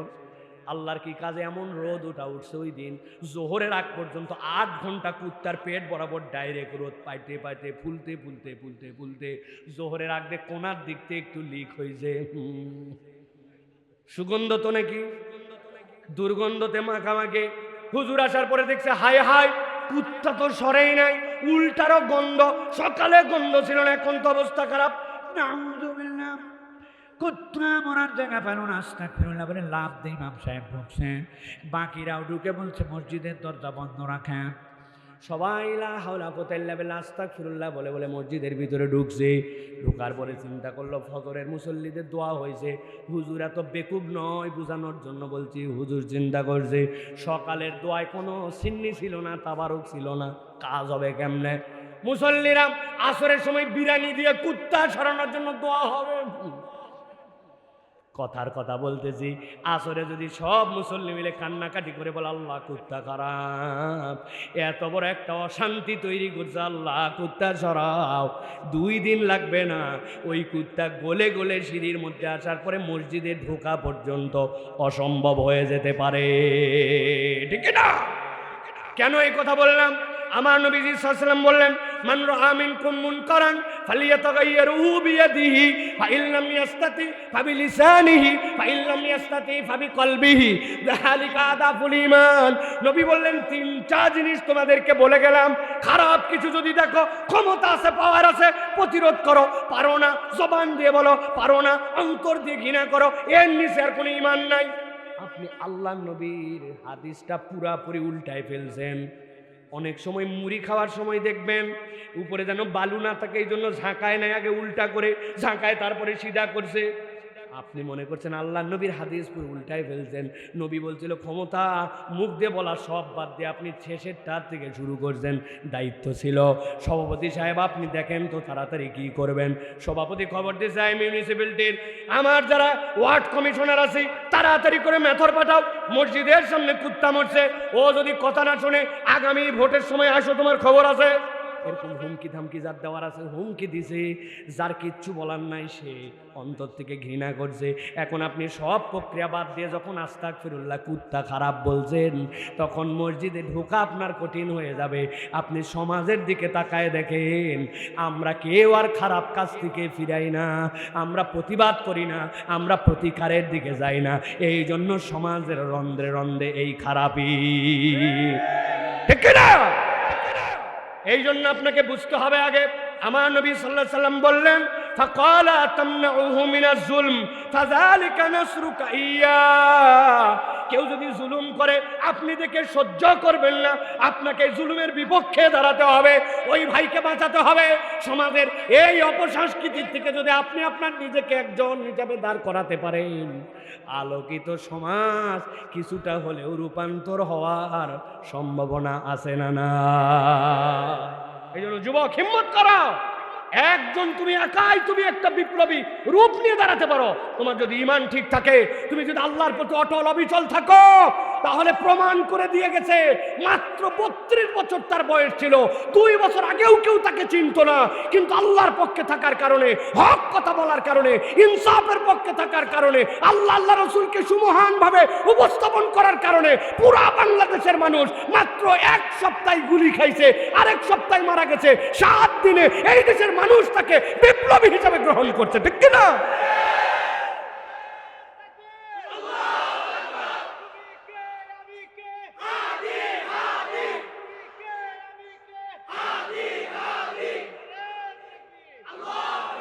প্রিয় ভাইরা, এইটা কেবল মুখের ডায়লগ যেন না হয়। আমি যেন আমাকে নিজেকে সেই রকম করে গড়ে তোলার জন্য চেষ্টা করি। সে ইনসাফের পক্ষে ছিল। তার জীবনের শ্রেষ্ঠ কথা কোনটা জানেন? আমার শত্রুর সাথেও আমি ইনসাফ করতে চাই, ঠিক কি না? তোমার শত্রু হতে পারে, তোমার বিপক্ষে কেস করতে পারে, তোমার বিপক্ষে মিথ্যা মামলা দিতে পারে, কিন্তু তার সাথেও তুমি যখন ফাইটে যাবে ইনসাফ করতে হবে। আমার শত্রুর সাথেও আমি ইনসাফ করব, এটাই হচ্ছে ইমানদারের দায়িত্ব, ঠিক না ভাই রে ভাই? এই জন্য আমরা বলতে চাই প্রিয় ভাইরা, 1 নম্বর আমাদের গুণ হতে হবে চিনি না, সম্পর্ক নাই, পরিচয় নাই, কিন্তু আমার সামনে অপরচুনিটিস আছে, আমি তার জন্য উপকার করব ইনশাআল্লাহ, পারবো ইনশাআল্লাহ। এটা খায়রুল বারিয়ার প্রথম গুণাগুণ। 2 নম্বরে, আপনি যদি নেক মানুষদের মধ্যে অন্তর্ভুক্ত হতে চান, একটা গুণ আপনার মধ্যে লাগবে, আপনার দিলটা উদার হবে আর আপনার ক্যারেক্টার হবে তর্ক পরিহার করেন আপনি। দিল উদার আর তর্ক পরিহার, এইটা সোজা কথা, কোনো বিষয় নয়। আমরা আমাদের জীবনে এমন আছে, আমাদের মুখ দিয়ে এমন শব্দ বের করি যেই শব্দ মানুষের দিল পর্যন্ত ভেঙে দেয়। এই দুনিয়ার নেচার হচ্ছে, ভালো করে বোঝেন, আমি যেই কথাগুলো আপনাকে বলছি দিল থেকে বলছি। এই দুনিয়ার মানুষের নেচার, এই মানুষ, আপনি তার গালে একটা থাপ্পড় দিছেন, পাছায় একটা লাথি দিছেন, 6 মাস পরে ভুলে যেতে পারে। আপনি তার কাছে ক্ষমা চাইছেন, ওই লোক বুঝছে এই সময় রাগের মাথায় আমাকে থাপ্পড় দিয়েছিল, ভুলেও যেতে পারে ওই লোক। কিন্তু আপনি যদি মানুষকে কথা দিয়ে কষ্ট দেন, ওই দিলটা মানুষের এমন, অনেক বছর পার হয়ে যেতে পারে, মানুষ কথার কষ্ট ভুলতে পারে না। কথা বলেন ঠিক কিনা? আমার নিজের প্রমাণ আছে আমার জীবন থেকে। ছোট্ট 2টা উদাহরণ দেই। ইউনিভার্সিটি থাকা অবস্থা থেকে আমার চুল বড় বড় ছিল। এই তো সেই দিন হজে যাওয়ার পরে চুল নেড়া করলাম। 17 বছর ধরে লম্বা চুল রাখি, হজে যাই, উমরায় যাই, কাটি, আবার বড় হয়। আমি যখন ইউনিভার্সিটিতে, আমার রুমমেট একজন ছিল, একসাথে 2 জন থাকছি, একসাথে চলাফেরা করেছি। ইউনিভার্সিটিতে আমার রুম এত সাজানো গুছানো, এত পরিষ্কার ছিল। বছরে একবার ইউনিভার্সিটিতে ফিস্ট হতো, বাৎসরিক একটা উৎসব হতো। সবচেয়ে পরিষ্কার রুম হিসাবে, সবচেয়ে সুন্দর গুছানো রুম হিসাবে কোন রুম, তাদেরকে পুরস্কার দিত। আবার সবচেয়ে নোংরা রুমকে একটা ঝাঁটা দিত। ইউনিভার্সিটিতে, পাবলিক ইউনিভার্সিটিতে তা আমার রুমের মধ্যে একটা সুন্দর এরকম গ্লাস লাগানো ছিল, গ্লাসের সামনে এরকম একটা দানি ছিল, ওর সামনের মধ্যে চিরুনি রাখা ছিল, চিরুনি দিয়ে চুল আঁচড়াই। একদিন আসার পরে দেখি সাদা চিরুনিটা একটু ময়লা ময়লা হয়ে আছে। আমার রুমমেট যে অত্যন্ত ভালো ছেলে, অত্যন্ত ভালো ছেলে, আমার থেকেও ভালো ছেলে, তাকে বললাম ভাইরে চিরুনিটা যে এত ময়লা হয়ে গেছে তুমি কি একটু খেয়াল করো না? ওই ছেলে আমাকে একটা উত্তর দিছে, আজকে ওয়াজ করতে লাগে 18 বছর পরে সেই কথা আমার মনে পড়তেছে। চিন্তা করেন তাহলে কি কথা, কি কথা বলছে জানেন? সে বলছে যার চুল বড় তার চুলেই চিরুনি ময়লা বেশি হয়, তারই সাফ করা উচিত। ও ভাই এটা কি কোনো বাজে কথা, অযৌক্তিক কথা, মিথ্যা কথা? আরে ঠিকই তো, ও 50 বার চুল আঁচড়ায় জানা হয়, আমার চুল তো একবার আসলে তার চেয়ে বেশি আসলে লাগে, বড় চুল আমার, ঠিক কিনা? কিন্তু সে আমার বন্ধু, সে আমার রুমমেট, আমি এই প্রত্যাশাটা তার কাছে করি নাই। চিন্তা করলাম আমি তো এত চুলের হিসাব করে কথা বলি নাই। সে একটা ছোট্ট কথা বলল, আমার দিলের মধ্যে এখন পর্যন্ত ওই কথাটার হালকা হালকা ব্যথা আছে। প্রিয় ভাইয়েরা, ভালো করে বোঝার জন্য বললাম, আল্লাহ রাব্বুল আমিন নবীকে দিয়ে বলছেন তোমার জীবনে উদার হতে হবে, তবে সবচেয়ে বড় উদারতা তোমার কথা হজম করার ক্ষেত্রে, কথা মুখ দিয়ে বের করে ফেললেন তো ফেললেন, ওইটার ফেরত নেওয়া যায় না। সমাজের মধ্যে যত গন্ডগোল ফাসাদ আপনি হিসাব করে দেখেন, তর্কাতর্কির কারণে তার অর্ধেক, ঠিক কিনা? নবীজি সাল্লাল্লাহু আলাইহি সাল্লাম বলছেন, আমি আবু বকর রাদিয়াল্লাহু তাআলা আনহু, হযরত আবু বকরকে আমি সবচেয়ে বেশি পছন্দ করি। আল্লাহ ছাড়া যদি কারো সাথে বন্ধুত্ব করার, আল্লাহর পক্ষ থেকে হাবিব হিসাবে গ্রহণ করার পারমিশন থাকতো, আমি আবু বকরকে গ্রহণ করতাম। আল্লাহ নবী বলছেন, জানো নাকি আবু বকরের কোন গুণের কারণে আমার আল্লাহ পর্যন্ত আবু বকরকে সবচেয়ে পছন্দ করেন? ইন্না মিনান নাসি আলাইয়া ফি সুহবাতিহি ওয়া মালিহি আবা বকর। আল্লাহ নবী বলছেন, তার সম্পদ এবং তার নিরাপত্তার দিক দিয়ে আবু বকরের থেকে বেশি বিশ্বস্ত কেউ ছিল না। গারে শহরের মধ্যে ঢুকে গেছেন আল্লাহ নবী। আল্লাহ নবী কোলের উপরে মাথা দিয়ে নিশ্চিন্তে ঘুমায় গেছেন, কেননা নবী জানেন আমার সফর আমার ইচ্ছায় হচ্ছে না, আমার আল্লাহর ইচ্ছায় হচ্ছে। কিন্তু আবু বকর ঘুমাতে পারেন নাই, গায়ের কাপড়গুলা ছিঁড়ে ছিঁড়ে সবগুলা গর্তের মধ্যে ঢুকায় ঢুকায় বন্ধ করছেন। এই গর্তে মানুষ আসে না, আমার হাবিবকে যদি একটা সাপ একটা বিচ্ছু যদি দংশন করে আমি কেমনে সহ্য করব? সবগুলা দেওয়ার পরে সবগুলা বন্ধ করতে যখন কাপড়ের সামর্থ্য হয় নাই, কোনোটা হাত দিয়ে ঠেস দিয়ে ধরছেন, কোনোটা পায়ের বৃদ্ধাঙ্গুলি দিয়ে ঠেস দিয়ে ধরছেন, যেন আমার নবী তারপরেও কষ্ট না পান। যেই মানুষ নিজের জীবনের আগে আমার নবীকে ভাবছে, আল্লাহ নবী বলছেন তার সর্বশ্রেষ্ঠ গুণাগুণ হচ্ছে সে ছিল বিশ্বস্ত। সুবহানাল্লাহ। কিন্তু আমি ইমানদার, আমি নিজেকে মুমিন পরিচয় দেই, মানুষ তো দূরের কথা, আমার ফ্যামিলির লোক পর্যন্ত বিশ্বাস করে না, ঠিক কিনা? আমার মামার একটা ওষুধের দোকান ছিল, আমি মাঝে মাঝে যখন ইউনিভার্সিটি থেকে যেতাম, যাওয়ার পরে বসে থাকতাম, দেখতাম অনেক লোক মামার কাছে আসে যায়, কিন্তু দু একটা লোক আসে ওই দোকানের পিছনেই তাদের বাড়ি, তারা মামার কাছে আসে আগে মোবাইলটা দিয়ে বলে ভাই আমার মোবাইলটা রাখেন, আগামীকালকে আবার নিব। আমি 2-3 দিন দেখছি, দেখার পরে মামা জিজ্ঞাসা করলাম, মামা এদের কি বাড়িতে মোবাইল লাগে না নাকি আপনার কাছে দেয়, চার্জার নাই বোধহয়? বলছে না রে বাবা না, এই মোবাইলের মধ্যে এমন কারো কারোর সাথে ওনার যোগাযোগ আছে, ওনার বাড়িয়ালি এইটা দেখলে ঝামেলা, এই জন্য বাড়িতে বাটন বাহিরে লম্বা। এরকম লোক আমাদের মধ্যেও আসে নে ভাই? আসে আন্দাজি বলেন না, কিন্তু হাত তোলাবো, কিন্তু আন্দাজি আসতো না। এর থেকে বড় দামি আমল আর কিছু নাই। কিন্তু আমাদের কুমিল্লার লোকের আচরণ দিন দিন খারাপের দিকে। এর অন্যতম কারণ হচ্ছে পয়সার গরম। তোর বাপ শুনলাম সৌদি আরব, ওই সকল ফকিন্নি দেশে থাকে না আমার বাপ ফ্রান্স, ওরে বাপ আসেনি নাই। সিএনজি দাঁড়া করাই বললাম ভাই উঠবো নাকি, বলে রিজার্ভ নিছি না, চলে যাও। নিলে কি সমস্যা? কয় আমার কি টাকার সমস্যা নাকি? ও ভাগে কারো নেয় না, টেকার গরম আসেনি নাই। আপনি বিনয়ী হতে পারেন না, এই টাকার এই গরম কিন্তু আপনাকে পরকালে সাবধান করে দিতে পারে, সমস্যায় নিয়ে নিতে পারে, ঠিক না? এই জন্য প্রিয় ভাইয়েরা, এটা হচ্ছে 2 নম্বর গুণাগুণ। তাহলে 1 নম্বরটা মনে আছে তো? চিনি না, জানি না, আত্মীয়তা নাই, উপকার তারপরে সুযোগ পাইছি, ছাড়ি নাই। 2 নম্বর তর্ক পরিহার করে দিলটা বড় করছি, মনটা কুঞ্জুস মার্কানা, মনটা উদার আমার, আমি মুসলমান পরিচয় তারা বুকে টানতে চাই, ঠিক কি না? আমার ওস্তাদ আব্দুল্লাহ জাহাঙ্গীর রহমাহুল্লাহ বলতেন, এক লোকের মুখে দাড়ি নাই, এক লোক ফজরের নামাজ মাঝে মাঝে বাদ দেয়, আপনি তারে বলছেন তুই জাহান্নামী, তোর দাড়ি নাই, তুই জাহান্নামী বলে ফেলছেন। স্যার বলতেন, ও ভাই হুশ করে একটু কথা বল না ভাই, ওর দাড়ি না থাকার কারণে ওর অপরাধ আছে, এক ওয়াক্ত নামাজ বাদ দেওয়ার কারণে গুনাহ আছে, কিন্তু এটা কদ্দুর গুনাহ? একটা গুনাহ যার জন্য জাহান্নামে শাস্তি হতে পারে, কিন্তু ওর ঈমান থাকার কারণে আল্লাহর নবী বলছেন সর্বশেষ জান্নাতে ঢুকলেও 10 দুনিয়ার সমান জান্নাত পাবে, কেবল ঈমান থাকার কারণে।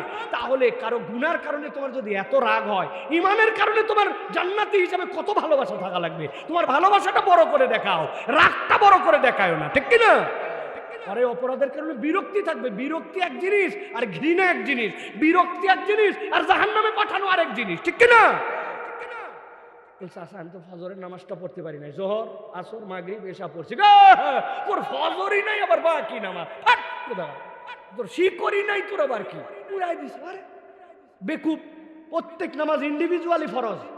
আপনি তো তারে বলবেন, ওরে সুবহানাল্লাহ তোর ফজর নাই, খালি বাকি 4টা আছে, তুই তো জান্নাতের কাছে গেছিস, খালি এইটুক হলে ঢুকে যাবি। আপনি না তারে ভালো দিয়ে আরো আগায় নেবেন, আপনি না ঠেইলে ধাক্কা একবার বাড়ি করে দিয়েছেন, ঠিক না? বাচ্চা একটা মসজিদে আসছে, এই মসজিদে আসার পরে একটু হাসে দিছে, একটু দৌড় দিয়ে এদিক ওদিক দৌড়াইছে। মসজিদে এক মুসল্লি তখন শেষ বৈঠকে ভিতরে জ্বলে গেছে, যে কার বেটারে আত্তাহিয়াতুলিল্লাহি ওয়াস সালাতু, খালি নামাজটা শেষ হোক আল্লাহুম্মা সাল্লি আলা সাল্লাম, আবার হাসছে একবার, আল্লাহুম্মা ইন্নী যালামতু নাফসি যুলমান কাসীরা, তাড়াতাড়ি করে পেট শেষ করছে, আবার চিল্লাইছে, দেখ হুজুর শেষ করে না কেন রে, হুজুর এত ঢিল কেন দোয়ায়? আসসালামু আলাইকুম ওয়া রাহমাতুল্লাহ, আসসালামু আলাইকুম ওয়া রাহমাতুল্লাহ, আসেন এবার ঝাঁকি দেওয়া দিছে, ওই বাচ্চা শিশুর কাছে গেছে তো গেছে, ওরা জিন্দেগিতে নামাজের দিকে নাই। এরকম কত বড় ঘাটতারা মুরব্বী আসেনি বা আপনাদের এলাকায় আসেনি বা? এইগুলা জান্নাতে খালি যাইয়ে নেই আমরা, তারপরে আল্লাহকে বলবো, আল্লাহ এই বাচ্চার 6 বছর বয়স, এ মসজিদে আসছিল, চা তেরানি দিয়ে বাইর করছে, 6 বছর বয়সে এই মুরব্বী কি করতেছিল, ভিডিও অন করা দেখবেন উনি কি করছে। টায়ার ছিল আগে, টায়ার দিয়ে এরকম একটা কলমির ডাল দিয়ে, এলাকায় নামাজ হয়, উনি টায়ার নিয়ে ঘুরতেছিল। চাচা ধরা খাওয়ার সম্ভাবনা আছে, কিন্তু এই বাচ্চার বয়সে আপনি মসজিদে হয়তো আসেন নাই, 35-40-এর পর মুসল্লি হয়ে এখন 6 বছরের বাচ্চারা ঝাঁকাঝাঁকি করেন, করতে পাইছেন এইটা, ঠিক না? সাবধানে বইকেন, আপনি জান্নাতে যাওয়ার তবিল খোঁজেন, উল্টা জান্নাত পাই যেতে পারেন। বুদ্ধি আমার কাছে আছে, যদি আপনাদের কাছে থাকে তো একজনের 100 টাকা দেবে। কার কাছে একটা চকলেট থাকলে দেন, যাদের বয়স 50-এর উপর, কোনো চাচা চকলেট দেন। কি আপনার তো পকেটই নাই, আপনার কই চকলেট খেয়ে? আমি আপনার নাতির বয়সে আপনার চকলেট দেওয়াই লাগবে। হুজুর কেন চকলেট? ওই বাচ্চাটা একটুখানি চিল্লাচিল্লি করছে, আপনি নামাজের পরে ওরে ডাক দিয়েছেন, ডাক, ও দাদু ভাই তুই তো আইসেই গেছিস মসজিদে, মসজিদে তো চিল্লাচিল্লি করে না রে দাদা, এই ধর চকলেট 2টা দিলাম, আগামীটাতে যদি তুই আর না চিল্লাস চকলেট 3টা। ও পরের রক্তে আসার পরে আপনি দেখছেন একটু দেরি করে নামাজে দাঁড়াইছেন, আপনি ইচ্ছা করে একামতের শেষ মুহূর্তে 2 জনের 2 দিকে নিছেন, নিয়ে আপনি মধ্যে দাঁড়াইছেন, ও তো হাসার সুযোগই পায় না, আপনি যেহেতু মধ্যে, আপনি ওরা 2টা চকলেট দিয়েছেন। এরপরে 5 দিন 7 দিন যাওয়ার পর চিন্তা করছেন চকলেটে তো আর মন ভরবে না, 5 টাকার একটা কয়েন বের করে দিয়ে বলছেন, যা একটা আইসক্রিম খাবি দোকানের, তুই যে সুন্দর নামাজ তুই পড়িস। আরে জিজ্ঞাসা করছেন, আরেকটা কয়েন পাবি, সুবহান রাব্বিয়াল আলা, সুন্দর করে শোনা তো, সুবহান রাব্বিয়াল আলা, সুন্দর করে শুনাইছে। 20 টাকা খরচ আপনার 1 মাসে, হঠাৎ করে আপনার মৃত্যুর ডাক চলে আসছে, মসজিদ থেকে ঘোষণা হয়েছে অমুক মুরব্বী মারা গেছে, কবর দিয়ে দাফন কাফন আপনার শেষ, আপনার বেটা থাকে ঢাকায়, আপনার বেটা থাকে অমুক জায়গায়, আপনার কবরে কেউ আসতে পারে না, কেউ খবর নেয় না, কিন্তু ওই বাচ্চাও যায় না, কিন্তু ওই বাচ্চা যতবার সুবহান রাব্বিয়াল আলা বলে সিজদা দিবে, যতদিন বেঁচে থাকবে আপনার এই চকলেট খাওয়ায়, ভালোবাসা দেওয়ায়, আদর করায়, আইসক্রিম খাওয়ায়, দোয়া করা লাগবে না, ওই বাচ্চার সিজদার আমল আপনার কাছে কবরে আল্লাহ পৌঁছায় দিবে। আপনি কেন খেছেন, কেন বকেন? ওরা যদি নামাজের পিছনে না আসে তো মুসল্লি কই খুঁজে পাবেন? অনেক না কৌশল করে আপনার আনা লাগবে। আপনি জিন্দেগিতে এই প্রজেক্ট নিলেন না যে দেখি তো খুঁজে খুঁজে সবাই নিয়ে আসি, যে এটা আসছে একটু হাসছে আপনি ঠিক হয়ে যান চাচারা, ঠিক হয়ে যান বাবারা। এটা গেল তাহলে 2 নম্বর গুণাগুণ। আলোচনা চলবে না শেষ? চলেন এবার 3 নম্বরে অনন্য একটা গুণাগুণ লাগবে নিজের জীবনে। জীবনে শুনছেন কিনা ভালো করে খেয়াল করেন। এই গুণটা মানব জীবনের অন্যতম গুণ, শোনার মানসিকতা। কি বলছি? শোনার মানসিকতা আমাদের মধ্যে নাই। আমরা সবাই খালি বলতে চাই, আর কেউ কিছু বললে সেইটা শুনতে চাই না, ঠিক কি না? আল্লাহ কোরআনে একটা উসুল দিয়েছেন, সর্বোচ্চ দামি শোনা কোনটা? আল্লাহ বলছেন ওয়া ইযা কুরিয়াল কুরআনু ফাসতামিউ লাহু ওয়া আনসিতু লাআল্লাকুম তুরহামুন। আল্লাহ বলছেন যখন কোরআনের বর্ণনা আসে, কোরআনের আলোচনা আসে, আমি আল্লাহ দায়িত্ব দিলাম, শোনো মনোযোগ দিয়ে, চুপ করে থাকো। আল্লাহ বলছেন আশা করা যায় তোমাদের প্রতি দয়া হবে। এইটার মানে এরকম নয় কারি সাহেব তেলাওয়াত করবে আর আপনি খালি শুনছেন, এটা একটা ব্যাখ্যা। সাথের ব্যাখ্যাটা হচ্ছে কোরআনের হুকুম যদি আপনার সামনে আসে, কোরআনের বিধান যদি আপনাকে জানাই দেওয়া হয়, ওই জায়গায় আপনি কোনো দ্বিমত করতে পারবেন না। আল্লাহর কথা শুনবেন আর সামিআনা ওয়া আতানা, শুনলাম আর মানলাম বলে আপনাকে সেইটা মেনে নিতে হবে। সবচেয়ে বেশি শুনতেন আমার নবীজি সাল্লাল্লাহু আলাইহি ওয়াসাল্লাম, তার থেকে বেশি শোনার ক্ষমতায় দুনিয়ার কেউ থাকবে না। আমার ওস্তাদ আব্দুল্লাহ জাহাঙ্গীর রাহিমাহুল্লাহ বলতেন আল্লাহর নবীর অনেক সুন্নত পালন করতে আমরা পারবো, আবার এমন কতকগুলা সুন্নত আছে মানব জীবনে পালন করা বিরাট জটিল ব্যাপার, বান্দা 100% এইটা পারবেই না। তার মধ্যে অন্যতম একটা আল্লাহ নবীর একটা গুণাগুণ ছিল। আল্লাহ নবী সাল্লাল্লাহু আলাইহি সাল্লাম তার সাথে কেউ দেখা করতে আসার পরে আল্লাহ নবীর দিক থেকে মুখ ফিরায় নেওয়ার আগে নবীজি কখনো তার দিক থেকে মুখ ফিরাতেন না। এশার আযান হয়ে গেছে, একামত হয়ে গেছে, নবীজি সাল্লাল্লাহু আলাইহি সাল্লাম আসার পরে কাতার ঠিক হয়ে গেছে, সাইয়েদিনা বেলাল রাদিয়াল্লাহু তাআলা খবর দিতেন, ইয়া রাসূলুল্লাহ কদ হানা ওয়াক্তিস সালাহ, নামাজের ওয়াক্ত হয়ে গেছে। আল্লাহ নবী এরপরে বেরিয়ে আসতেন, সকলে দাঁড়ায় গেছে, নবীদের মেহরাবের মধ্যে আল্লাহ নবী যাবেন, ইমামতি করবেন। এমন সময় কোথার থেকে যেন যা আরবি একজন বেদুইন আসছে, আসার পরে নবীজিকে সালাম দিছে। নবীজি সামনে যাওয়ার আগেই আসসালামু আলাইকুম, ওয়ালাইকুমুস সালাম, নবীজির হাতে হাত দিয়ে মুসাহাফা করছে। মুসাফা করার পরে নবীজিকে জিজ্ঞাসা করছে কেমন আছো? ভালো আছি। তোমার খবর কি? ভালো আছি। তোমার পরিবার পরিজনের খবর কি? ভালো আছি। মুহাম্মদ শোনো শোনো, এমন অভাবের মধ্যে আছি, এমন সমস্যার মধ্যে আছি, সমস্যার আবার কারণ আছে। আমি একটা খেজুরের বাগান লাগাইছিলাম, খেজুরের বাগান লাগানোর পরে এদিকে সব কাতার, এশার নামাজের জন্য হয়ে গেছে ডিক্লেয়ার। আল্লাহ নবী যাবেন, সাহাবায়ে কেরাম পিছনে চিন্তা করছে, বাপ রে বাপ, ভালো আছে মন্দ আছে, অবস্থা খারাপ, আবার কেন অবস্থা খারাপ? খেজুরের বাগান, সেটার আবার কি হয়েছিল? নবীজি তার দিকে তাকায়, হ্যাঁ হ্যাঁ, তারপরে কি হলো? বাবারে, এই লোকের হুঁশ নাই নাকি? সব লোক দাঁড়ায় আছে, নামাজ কালাম বাদ দিয়ে নবীজির কাছে এগুলো গল্প বলতে শুরু করছে। আল্লাহ নবীর কাছে মনে হচ্ছে কেউ নাই, মনে হচ্ছে এই গল্প শোনাটা নবী করিম সাল্লাল্লাহু আলাইহি ওয়াসাল্লাম খুব বেশি জরুরি, এর থেকে জরুরি কাজে এই সময় নাই। সব গল্প চলতেছে আর সাহাবায়ে কেরাম বুঝতেছেন তো ভিতরে কিরকম হওয়ার কথা, হুঁশ আক্কেল নাই, কিছু নাই। কিন্তু নবীজি একদম কোনো দিকে না তাকায়া তার হৃদয়ের কথাগুলা সব শুনে যখন সেই লোক আল্লাহ নবীর দিক থেকে মুখ ফিরালো, তারপরে আল্লাহ নবী মেহরাবের দিকে মুখ ফিরালেন। আমার নবী কখনো কারো দিক থেকে আগে মুখ ফিরায় নেন নাই। আল্লাহ নবী কথা শুনতেন, মানুষ যদি আদবের সাথে কোনো ব্যক্তির কথাটা শোনে, ওই ব্যক্তির দিল অর্ধেক ঠান্ডা হয়ে যায়, ঠিক কিনা? এই জন্য প্রিয় ভাইয়েরা, আল্লাহ নবী সাল্লাল্লাহু আলাইহি ওয়াসাল্লাম বলছেন তোমরা কথা বলার সময় সাবধান করে কথা বলো। নবীজি একটা ভয়ঙ্কর হাদিস বলেছেন, ইন্নার রাজুলা লা ইয়াতাকাল্লামু বিল কালিমাতি লা ইয়ারা বিহা বাসান। এক লোক কথা বললো, বলার পরে চিন্তা করলে এই কথা বললে এমন কি হয়, একটুকু হিসাব করে না। কিন্তু আমার নবী বলছেন ইয়াহউই বিহা ওই লোকের পরিণতি এই কথার দ্বারা কি হয়েছে জানো নাকি? সাবিঈনা খারিকান ফিন্নার, ওই ব্যক্তি 70 বছরের জাহান্নামের কাছে এসে চলে গেছে। কথাটা মনে করছে আমার জন্য কোনো কথাই নয়, কিন্তু কথাটাই এমন কথা বলে ফেলছে, ওই কথাটা তাকে জাহান্নামের কাছে নিয়ে চলে গেছে।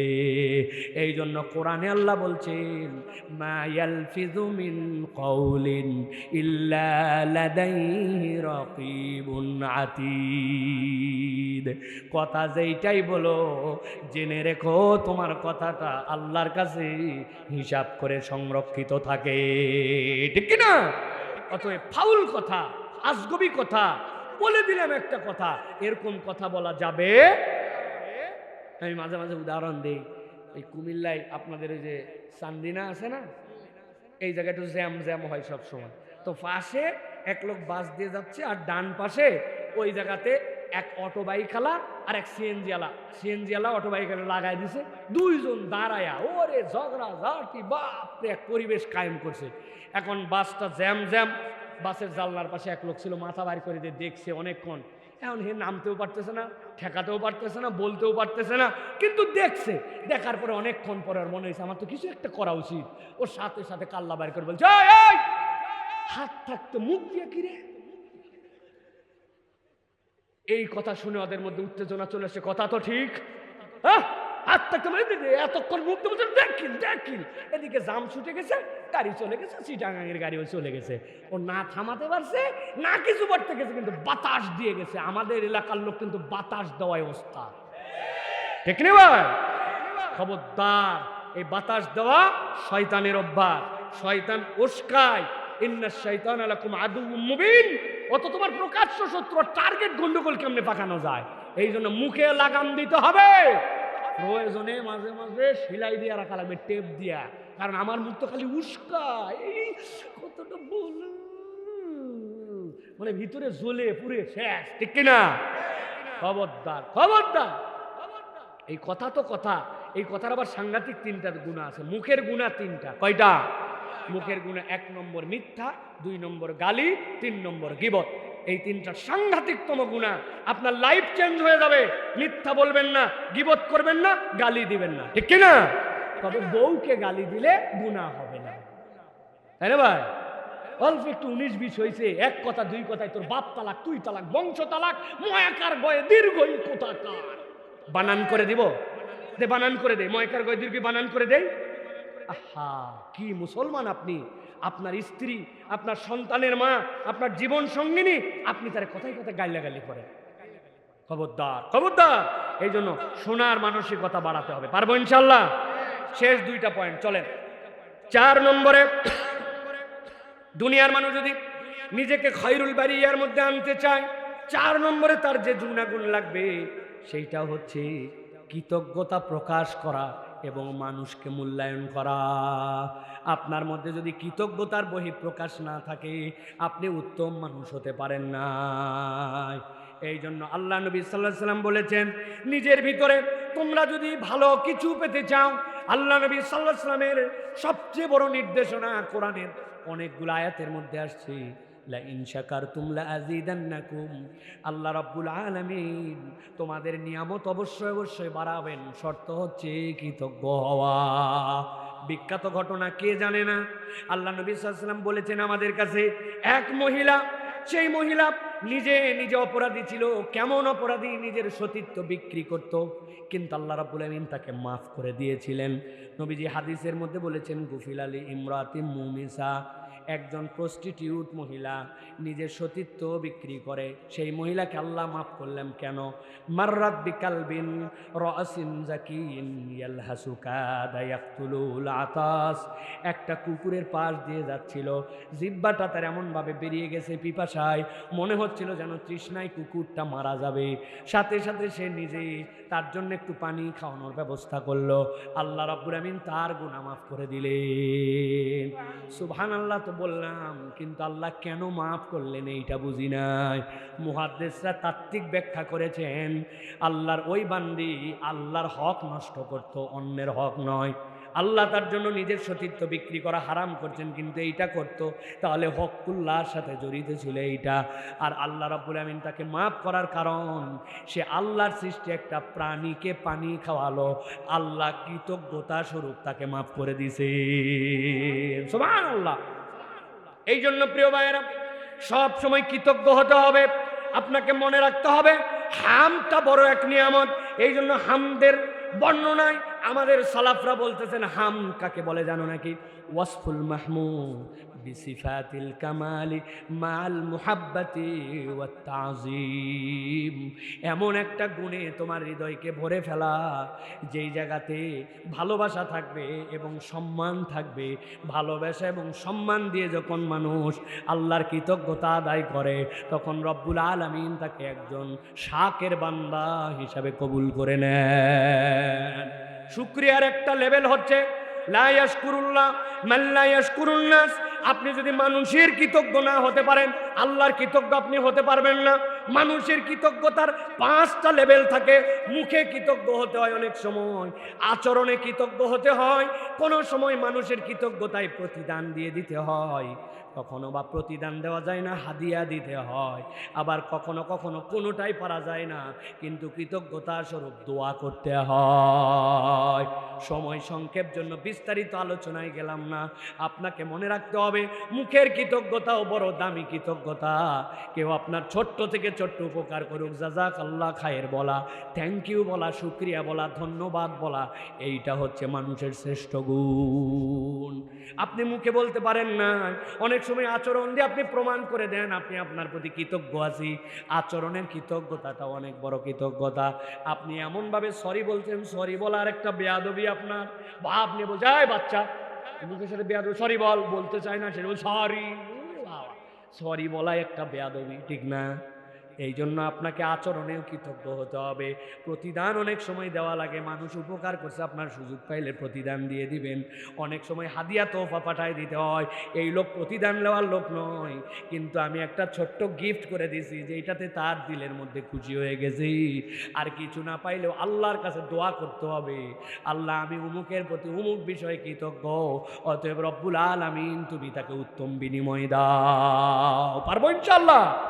অতএব প্রিয় ভাইরা, কৃতজ্ঞতা প্রকাশ এটা অনেকের মধ্যেই নাই। প্রিয় ভাইরা, লজ্জা লাগে, সেবারে করবেই তো, এটাই তো দায়িত্বই ছিল। চেয়ারম্যান তো আমার বয়স্ক ভাতার সার্টিফিকেট দিবে জন্যই চেয়ারম্যানের দায়িত্ব দিতে না, তার দায়িত্ব সে পালন করছে। আপনার দায়িত্ব ন্যূনতম কৃতজ্ঞ হওয়া, থ্যাংক ইউ বলা, শুকরিয়া বলা, এটা আমাদের মধ্যে নাই এখন প্রায়, ঠিক কিনা? এটা ইউরোপ আমেরিকানরা নিয়ে নিছে। সুবহানাল্লাহ।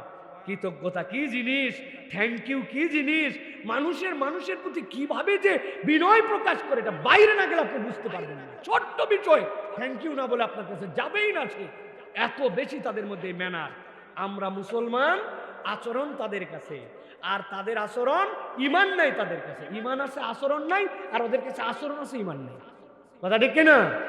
এই জন্য এটা গেল 4 নম্বর। সর্বশেষ যেটা, সেটা হচ্ছে উত্তম মানুষের একটা গুণাগুণ হচ্ছে দায় স্বীকার করা, দায়বদ্ধ হওয়া। আমরা কখনো দায় স্বীকার করি না, ঠিক কিনা? বিদেশে আমরা দেখেছি কোন জায়গায় এত বড়, বাংলাদেশের থেকে 20টা দেশের সমান দেশ, উত্তর কোরিয়া, দক্ষিণ কোরিয়ায়, সেখানে একটা ফেরি ডুবে গেছে। ফেরি ডুবে 2 জন মানুষ মারা গেছে। ওইখানকার যিনি মন্ত্রণালয়ের মন্ত্রী ছিল, সে জনগণের কাছে ক্ষমা চায়, সে সাথে সাথে নিজে পদত্যাগ করছে। আর বাংলাদেশে পুরা রানা প্লাজার তলায় গেল, 1000 মানুষ মেরে ফেললো, গুলি করে শেষ করে দিল, কিন্তু আমার চেয়ার আমার থামার ছাড়ার কোনো সুযোগ নাই, ঠিক না? এই জন্য আমাকে ইন্ডিভিজুয়ালি একদম নিচ থেকে উপর পর্যন্ত আমাদেরকে দায় স্বীকার করার, দায়বদ্ধ হওয়ার জন্য অনুপ্রাণিত হবে। আমার নবী বলেছেন, আলা কুল্লুকুম রাইন ওয়া কুল্লুকুম মাসউলুন আন রাইয়াতিহি, তোমাদের প্রত্যেককেই আল্লাহর সামনে জবাবদিহি করতে হবে, কেননা তোমরা প্রত্যেকেই সমাজে দায়িত্বশীল। আপনি ফজরের নামাজে চলে আসেন, আর 8টার সময় আপনার সন্তানকে কোচিংয়ের জন্য ডেকে তোলেন, কিন্তু আপনি ফজরের নামাজ পড়েনও না, ডাকেনও না। আপনি মনে করছেন বিরাট বড় আমি নামাজি সাহেব, কিন্তু আল্লাহর কাছে বাড়ির লোক যে নামাজ পড়লো না, এইটার হিসাব বরাবর করা লাগবে, ঠিক না? আপনার মাদ্রাসায় একটা খাটাস মার্কা হুজুর আছে, ছাত্রদেরকে বেদম মারে, আপনিও চিন্তা করছেন পড়ালেখার জন্য একটু মারাই লাগে। আপনি এখনো প্রিন্সিপাল হতে পারেন নাই। আল্লাহ কোরআনে বলছেন আর রহমান আল্লামাল কুরআন খলাকাল ইনসান আল্লামাউল বায়ান। আল্লাহর কাহার নাম আছে, জব্বার নাম আছে, কিন্তু আল্লাহ কোরআন শেখানোর সাথে দয়ার নাম ব্যবহার করেছেন। আর আপনি হুজুরকে বলছেন হুজুর হাড্ডি আমার, গোশত আপনার লাগান তারে ধোলাই। কোত্থেকে পাইছেন এইটা?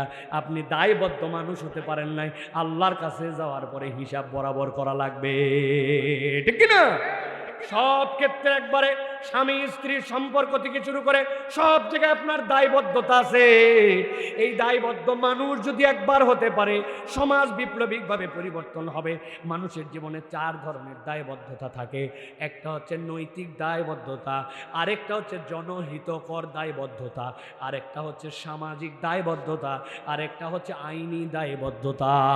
মানুষ যদি এই 4 দায়বদ্ধতাটা বুঝে নেয়, এই সমাজটা সোনার সমাজ হয়ে যাবে।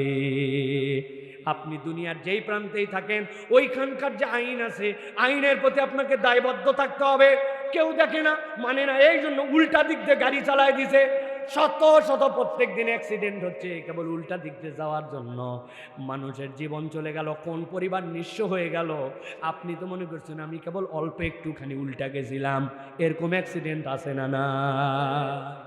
অতএব আইনি দায়বদ্ধতা লাগবে। সামাজিক আপনি মানুষ, ওই সামাজিক মানুষ হিসেবে আপনার কতগুলা দায়বদ্ধতা আছে। আপনারই জমি, আপনারই জায়গা, কিন্তু 1 বিঘে একটু ছেড়ে দিলে রাস্তাটা বড় হয়ে যাবে, মানুষ চলাচল করতে পারবে। আপনার কাগজে কলমে সব ঠিক আছে, কিন্তু আল্লাহ আপনাকে মানুষ বানায় একটা সামাজিক দায়িত্ব দিয়েছেন, ওইটুকু ছেড়ে দেওয়া আপনার জন্য দায়িত্ব। এটা আইন আদালতে হবে না, এইটা মানুষ হিসাবে আপনার দায়বদ্ধতা। কিন্তু এইটা তো করি না, উল্টা আরো রাস্তার উপরে সানসেট ঠেলে তুলে দেই, আছে না? না। অতএব সামাজিক দায়বদ্ধতা, জনহিতকর দায়বদ্ধতা এবং নৈতিক দায়বদ্ধতা, এইগুলো আমাদের জীবনে নিতে হবে প্রিয় ভাইয়েরা, তবেই আমরা খয়রুল বারিয়ার মধ্যে আসতে পারবো প্রিয় ভাইয়েরা। অতএব যে 5টা পয়েন্ট বলেছি, আবার বলি, আমাদেরকে দায়বদ্ধ হতে হবে, সামাজিক দায়বদ্ধতা দরকার আমাদের জন্য। কৃতজ্ঞ হতে হবে, আমাদেরকে কৃতজ্ঞতা প্রকাশ করতে হবে। ভালো শ্রোতা, মানুষের কথা শোনার মতো মন মানসিকতা লাগবে। এরপরে তর্ক পরিহার করতে হবে। আর সর্বপ্রথম যেটা বলেছি সেটা হচ্ছে আমাদেরকে উপকার করার মন মানসিকতা নিয়ে আমাদেরকে চলাফেরা করতে হবে। রাজি তো আমরা ইনশাআল্লাহ? কারা কারা রাজি আছি ইনশাআল্লাহ? আল্লাহ আমাদেরকে তৌফিক দান করে, বলেন আল্লাহুম্মা আমিন।